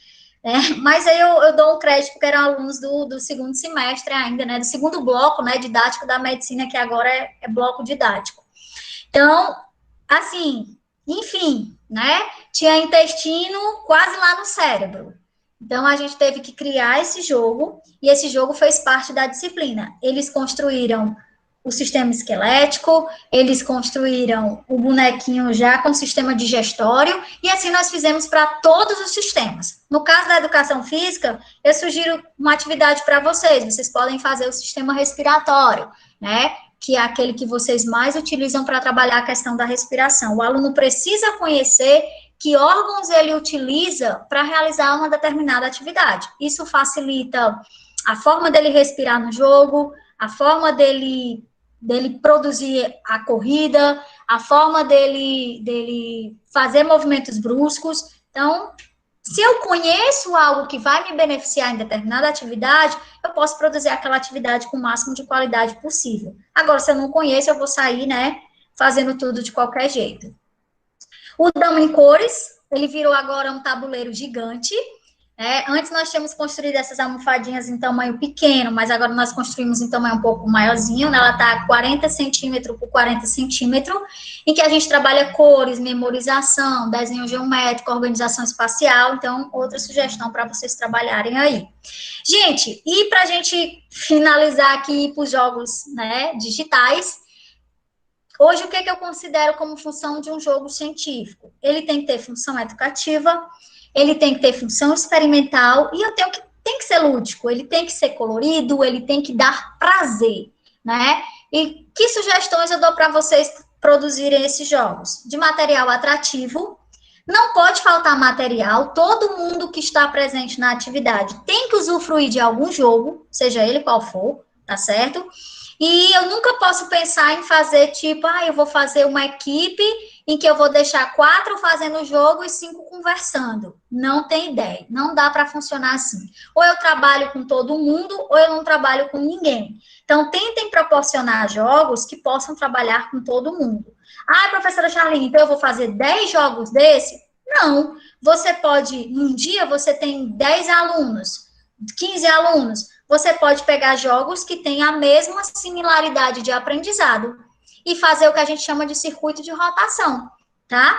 Fazer o que a gente chama de atividade mediada, ou que chamam de hoje, né, de sala de aula invertida. Você pode ir trocando e ele passando por todas as estações, por todos os jogos. E depois você pode sentá-los numa roda de conversa e eles darem a ideia de como, se foi lúdico, se foi legal, se foi ruim, o que eles aprenderam, o que eles não aprenderam. Tá certo? Então, uma sugestão de atividade. Gente, qual é a nossa realidade hoje para a gente finalizar? É isso aqui, né? Home office, EAD e ensino híbrido. O ensino híbrido, ele não quer dizer que eu tenha que estar na escola e que eu tenha que estar online. O ensino híbrido é que eu tenho que incluir novas metodologias de aprendizagem. Eu vejo muito interessante as pessoas, eu vejo muito esse comentário na escola. Agora, o ensino híbrido é 2 dias online, 2 dias presencial. Não, o ensino híbrido é eu trazer novas ferramentas que já deviam estar inseridas dentro da escola, dentro da instituição, tá? É eu trabalhar pelo computador, é eu trabalhar interligado, é eu trabalhar presencial, é eu um dia fazer uma aula presencial, mas todo mundo trabalhando pelo celular, é um dia eu fazer uma aula em campo, mas que essa aula em campo esteja sendo repassada ao vivo para quem não pôde participar. Então, isso é o sistema híbrido. E hoje a atenção ela voltou para o digital. Então, o que eu posso sugerir para vocês da questão de jogos? A escola digital, ela traz agora um bloco de exercícios e de jogos sobre o coronavírus em níveis diferentes. Uma sugestão, tá bom?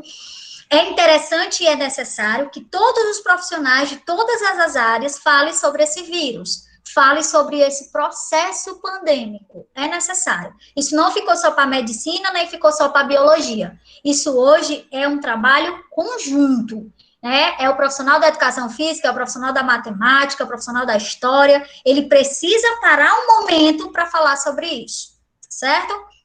Outro interessante, né? É a plataforma do MEC. Eu não sei se vocês já viram essa nova plataforma integrada. Eu me cadastrei lá, já está com certo tempo, logo quando ela saiu. Além dela ter vários cursos super legais, eu indico também alguns cursos, ela criou uma plataforma digital de interação. Ou seja, eu crio lá o meu login e eu vou dando atividades e sugerindo atividades para outras pessoas. E vou me conectando com várias outras pessoas do Brasil, tem gente até de fora do Brasil. Então, às vezes eu quero fazer um trabalho sobre, sei lá, um jogo de xadrez. Então, eu vou lá, pesquiso, quem está publicando algo sobre jogo de xadrez é como se fosse um blog interativo. Achei super legal, você assina um termo e você vai participando e contribuindo com a sua formação lá dentro dessa plataforma.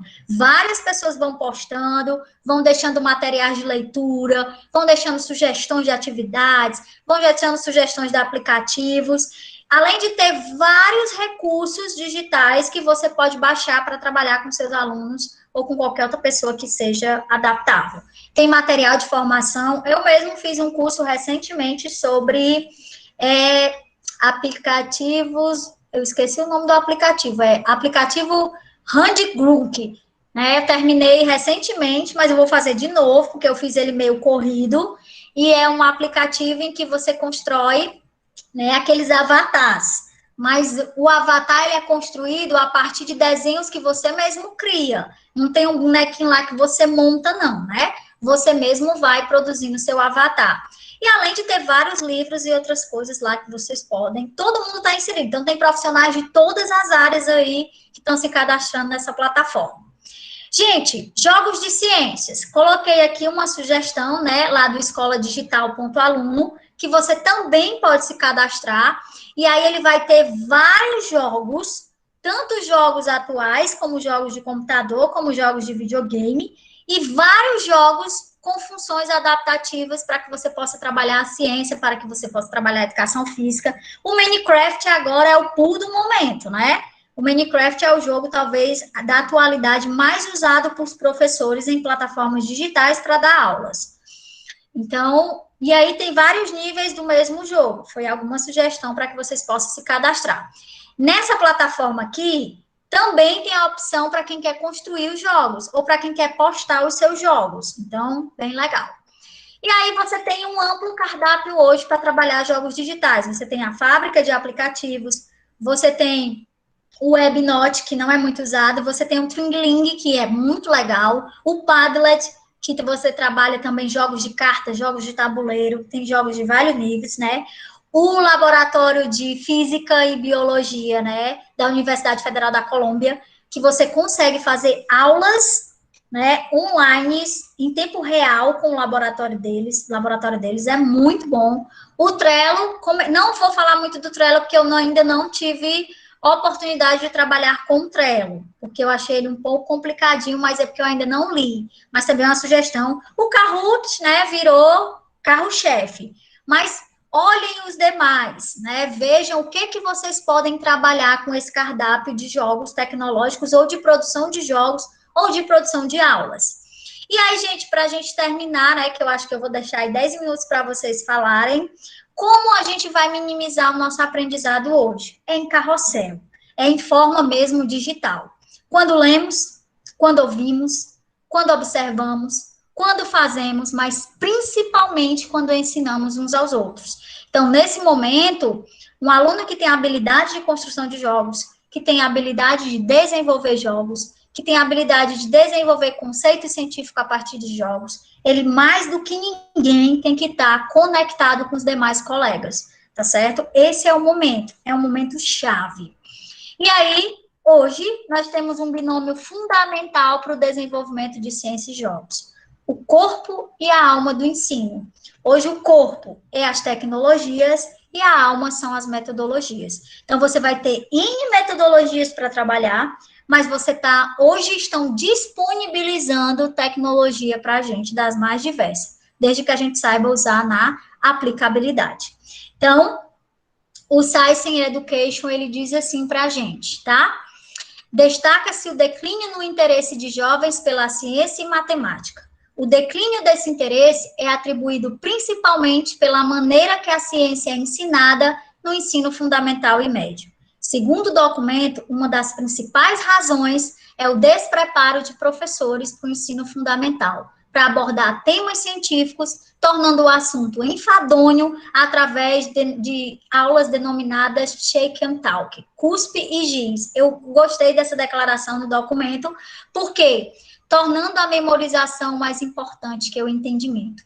Não cabe mais a nós memorizar, cabe a nós dialogar, né? Não cabe mais a nós só botar o nosso aluno ou qualquer outro profissional que a gente tenha para sentar e seguir um trabalho mecânico. A gente tem que aguçar o desenvolvimento dele. E isso provou para a gente no PISA 2018, né? Em que ele disse para a gente que o Brasil fica cada vez mais atrás. Mas com essa nova pool de tecnologia, muitos dos nossos alunos, muitos dos nossos mediadores, eles têm muito a apresentar para a gente com metodologias. Eu mesmo vi, né, numa disciplina passada do professor Marcos, alguns alunos que construíram jogos fabulosos, né, da metodologia deles, do conceito deles, que basta aplicar, né, e testar esses jogos que podem virar aí referências de jogos para as próximas gerações. E aí, gente, eu deixo aqui meu contato. Sinta-se à vontade para me procurar sempre que precisar. O que eu souber ajudar, eu vou ajudar. O que eu não souber, eu pergunto. A gente pesquisa junto. E eu espero que tenha sido produtivo para vocês e que tenha aberto aí um pouquinho o leque de vocês as sugestões de produção de jogos e ciências. Então, deixo aberto aí os 10 minutos para que vocês possam escutar, né? Maravilha, maravilha, fantástico. Olha, eu só sei o seguinte, que eu já tenho aqui 3 propostas de trabalhos da disciplina que eu depois vou compartilhar com os alunos. A Charlene tem uma série de ideias.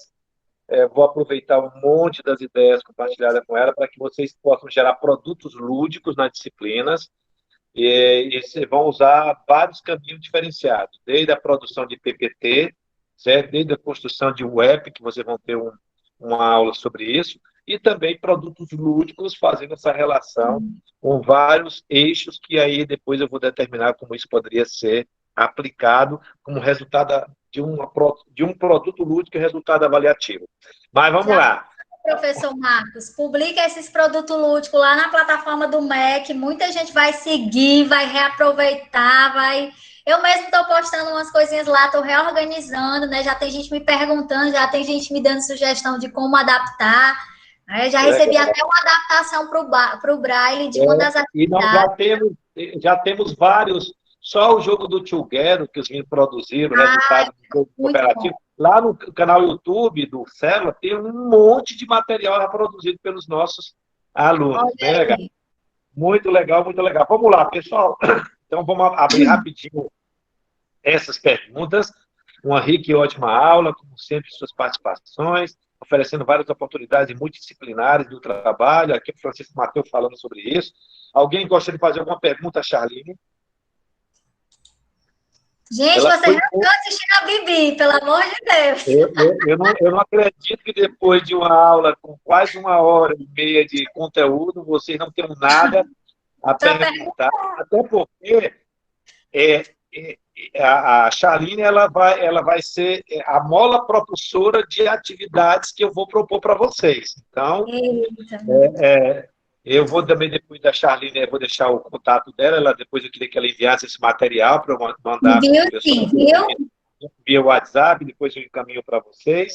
E vou mandar depois o contato da Charline, porque quando vocês começarem a produzir os produtos lúdicos de vocês, vocês podem consultá-la, fazer perguntas. Eu acho que a Charline não vai se furtar em explicar. Ok. Professora, como adaptar essas brincadeiras no ensino remoto às pessoas que têm dificuldade de acesso à internet?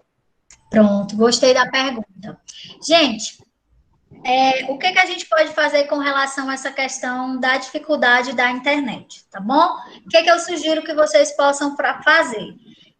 Você pode trabalhar com processos de impressão, tá? É o que a gente está fazendo isso hoje em algumas escolas. Como o aluno, por exemplo, ele não tem acesso a esse tipo de informação, nós criamos um grupo, nós entre professores e até alunos, que moram próximo dessa determinada criança ou desse determinado aluno. E o que a gente faz?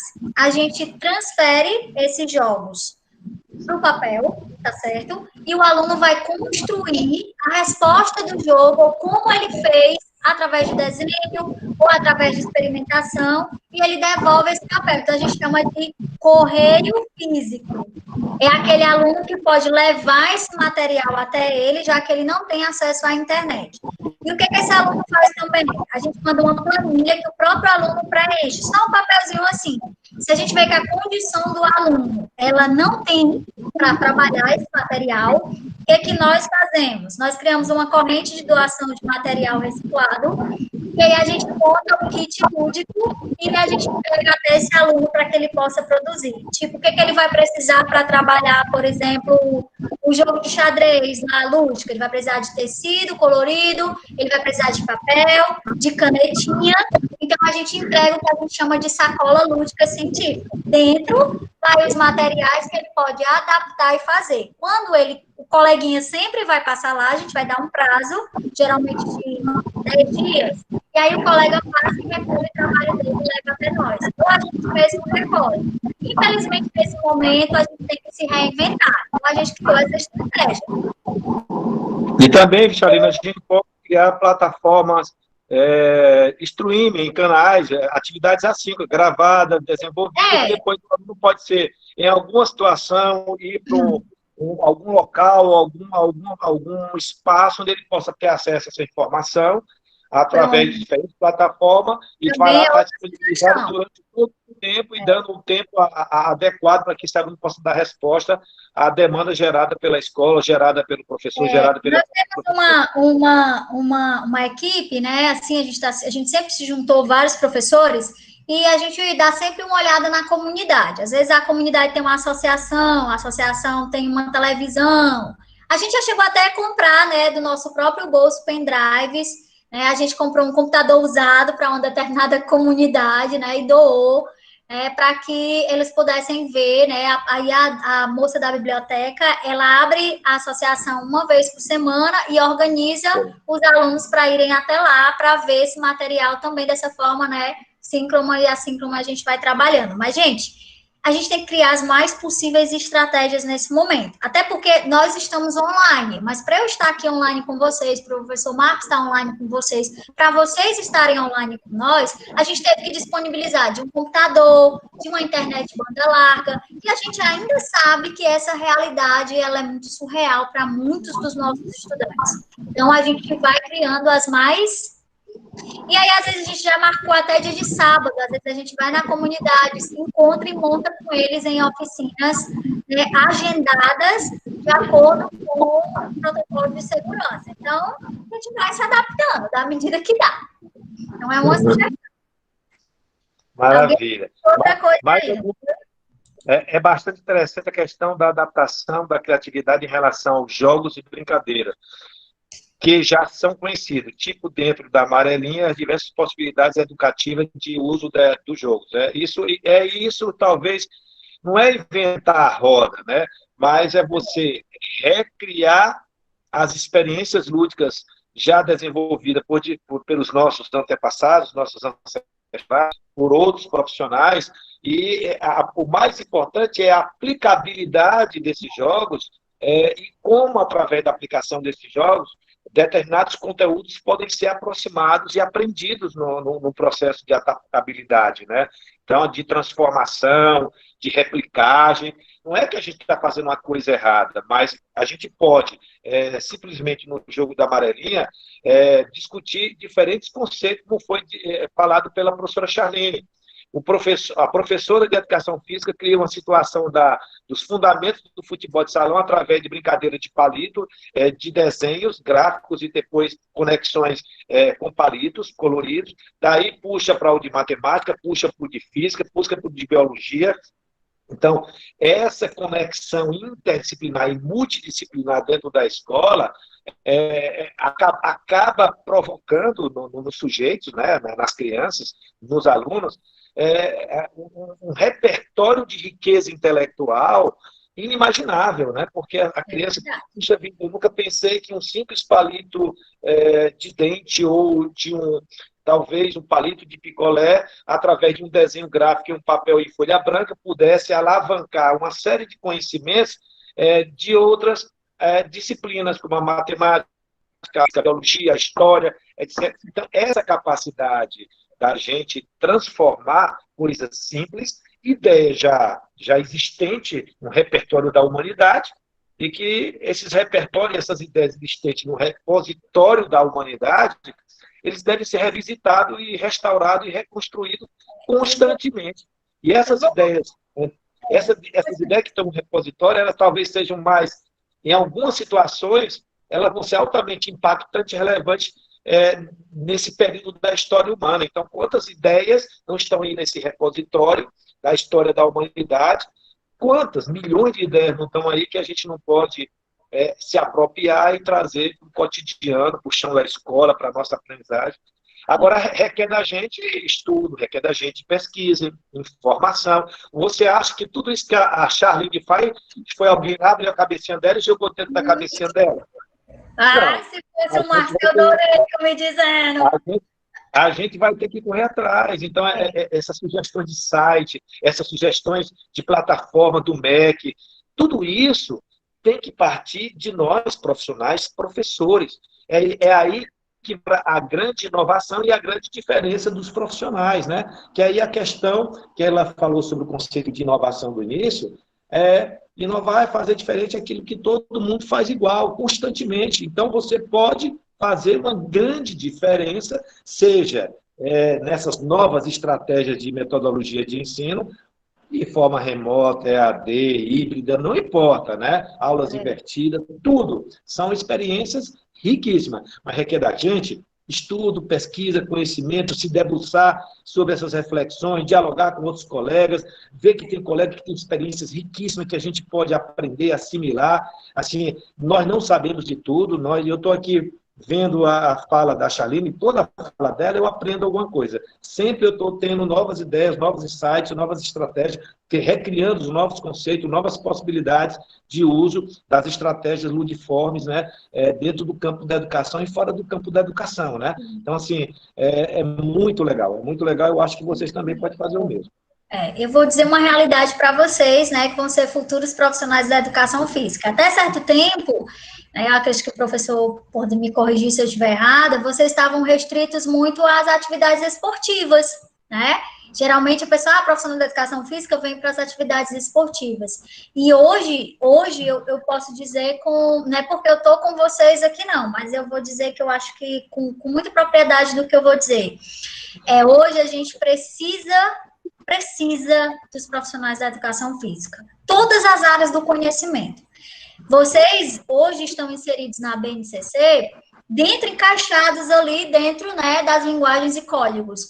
Mas vocês precisam e devem transitar em todas as outras áreas do conhecimento, principalmente na questão educacional de ensino fundamental e médio.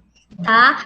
É necessário isso. Essa semana mesmo eu estava participando de uma semana pedagógica em que me pediram para fazer algumas atividades. E a pessoa que eu mais mexi de lugar foi a profissional da educação física, né? Porque ela precisava informar, ela precisava estar presente em todas as disciplinas, né? O próprio Ministério da Saúde está dizendo, vocês são responsáveis hoje por uma parte, né, o tratamento paliativo da Covid-19. Foi a atividade física que está percussora da necessidade do desenvolvimento da melhora humana. Então, assim, eu muito isso, depois que eu passei a trabalhar com vocês mais e passei a conhecer esses profissionais, esse profissional, ele deve estar em todas as áreas. Eu digo muito isso que eu disse lá na escola a qual eu prestei essas atividades. Em várias escolas eu disse, olha, usem e abusem do profissional da educação física, né? Ele precisa estar em todas as áreas do conhecimento. Foi o tempo que ele tinha que ficar lá, né? Eu brinco muito isso, apitar o apito lá dele e chamar o menino para brincar, isso não existe mais. Isso tem outras várias metodologias para vocês trabalharem. Então, eu disse, na aula, insira o profissional da educação física, ele não vai ser inserido na aula dos outros, os outros vão ser inseridos na aula dele, porque o corpo e a mente só funcionam se trabalhar junto, né? É verdade. Então, assim, hoje eu digo muito isso, e eu disse isso, né, e as meninas agora da educação física são minhas parceiras de primeira. O professor de matemática fez assim para mim, eu vou chamar a professora de educação física para minha aula. Eu disse, não, ela vem para a sua aula, né? Ela vem dizer como funcionam os movimentos a partir da aula que você trabalha com ela. Então, gente, eu vou fazer aqui naquela história, vocês são a bolinha da vez, né? Então, aproveita esse negócio, mostra para quem e faz o negócio acontecer.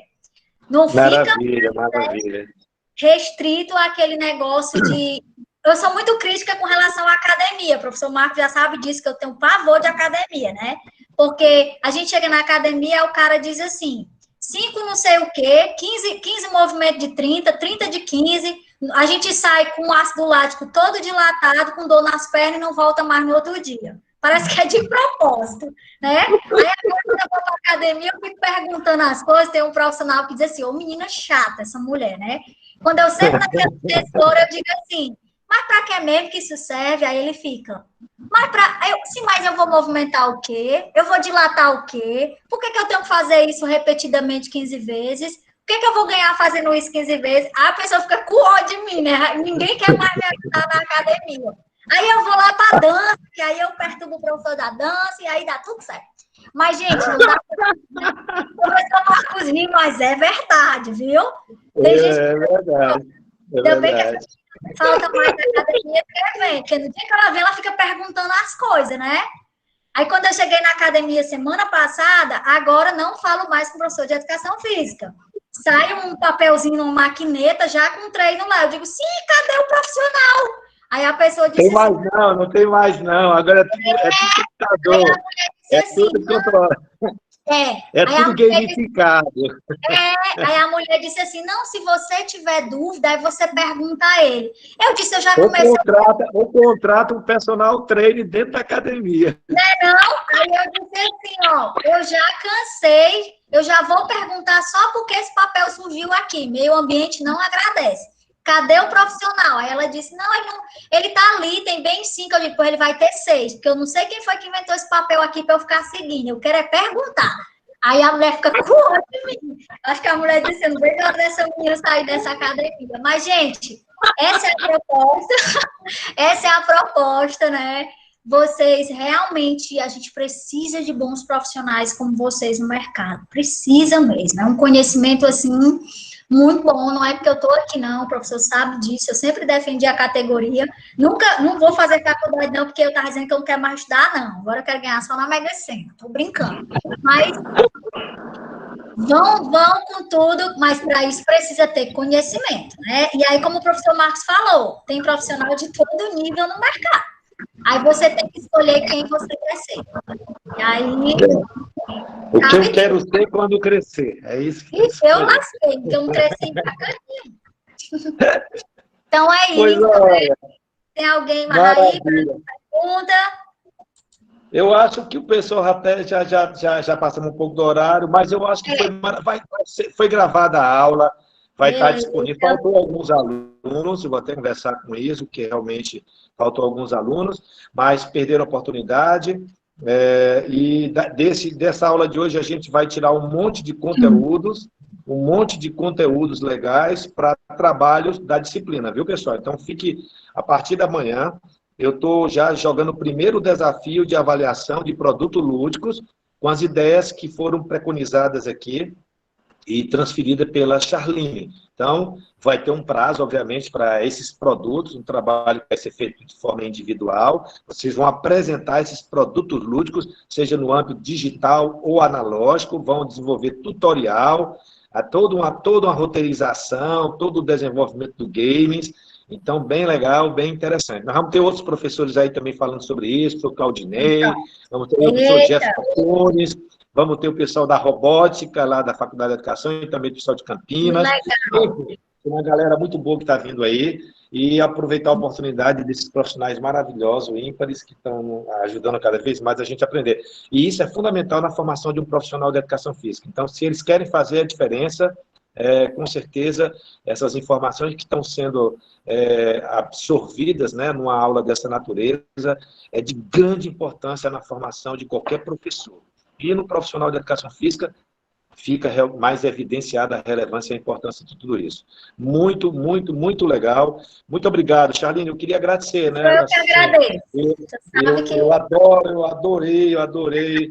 Foi um momento muito rico, foi um momento ímpar, foi um momento super singular, um momento de muita informação, com muita tranquilidade, uma coisa que você ama, uma coisa que você é apaixonada. Isso é muito bom ouvir pessoas que são apaixonadas, que adoram o que fazem, a cada dia estão aprendendo coisas novas, se permitem aprender, a gente vai vendo novas possibilidades de aprendizagem, se reinventando constantemente, independente da nossa idade, independente que a gente acha que já sabe de tudo, e a gente aprende que realmente a gente não sabe de nada, e a gente aprende tanta coisa legal. Eu estou tão feliz, assim, a pandemia veio também nos trazer essas informações, quebrar esses paradigmas, né? E aproximar com experiência de profissionais altamente renomados, doutor PhD, um autodidata que mora lá na Ribeirinha, fazendo experiências que eu aprendi com amigos aqui, fazer brinquedo, criar brinquedo, discutindo sobre... Cara, muito legal, muito legal, muito legal. Vai sair nossa exposição, se Deus quiser, né? Se Deus quiser. Em outubro a gente faz a exposição dos mini museus e um monte de experiência. A gente está com uma ideia aí, pessoal, de construir uma exposição interativa de mini museu, de experiências, junto com o Museu do Brinquedo de Fortaleza. E eu espero que a gente consiga, aí, a partir do segundo semestre, correr atrás de recursos financeiros e ver se a gente pode viabilizar essas ideias aí e maturar isso, mas eu e a professora Charline, juntamente com outros colaboradores, E a gente fazer isso aí através do Museu do Brinquedo de Fortaleza. Vai ser uma coisa bem legal, uma experiência super desafiadora. Pode ter uma Mas estação, desafio... né? Só com o trabalho deles aí, já pensou? Uma estação É. só com jogos produzidos por vocês. Pense no lado Se positivo. eu fosse pegar todo o material de jogos produzido pelos meus alunos ao longo de 20 anos, eu acho que eu já tinha... Olha, Marcos, vamos fazer uma retrospectiva desse jogo. É maravilha. Pois olha, Chaline, muito Gente, obrigado. obrigada. Eu que Pessoal, agradeço. muito obrigado mesmo. Obrigado a cada um de vocês que ficaram até agora. Eu sei que vocês estão cansados, mas foi muito bom. Eu estou muito Que bom. feliz em ter passado essas 2 horas aqui com vocês. E eu estou, na próxima aula, a gente tem aí outros colegas que vão estar aqui com vocês, e eu também. Aí tem um monte de coisa que eu reservei e me organizei para passar para vocês. Bem, bem legal. Tá bem? Chaline, Então, fica com beijo. Deus. Obrigada. Muito Se obrigado. Um abraço. precisar, pode passar um e-mail. E quem quiser me mandar sugestões, professora, eu achei um aplicativo assim legal, que eu vou pesquisando aqui para poder adaptar, para dar sugestões novas. Então, manda aí por e-mail, manda um zap, faz qualquer coisa, Telegram, zap, qual é o outro, meu Deus. Eu vou mandar teu telefone no grupo da disciplina, Certo. se quiserem conversar. Aí depois tu me manda o material por e-mail. Manda sim, viu?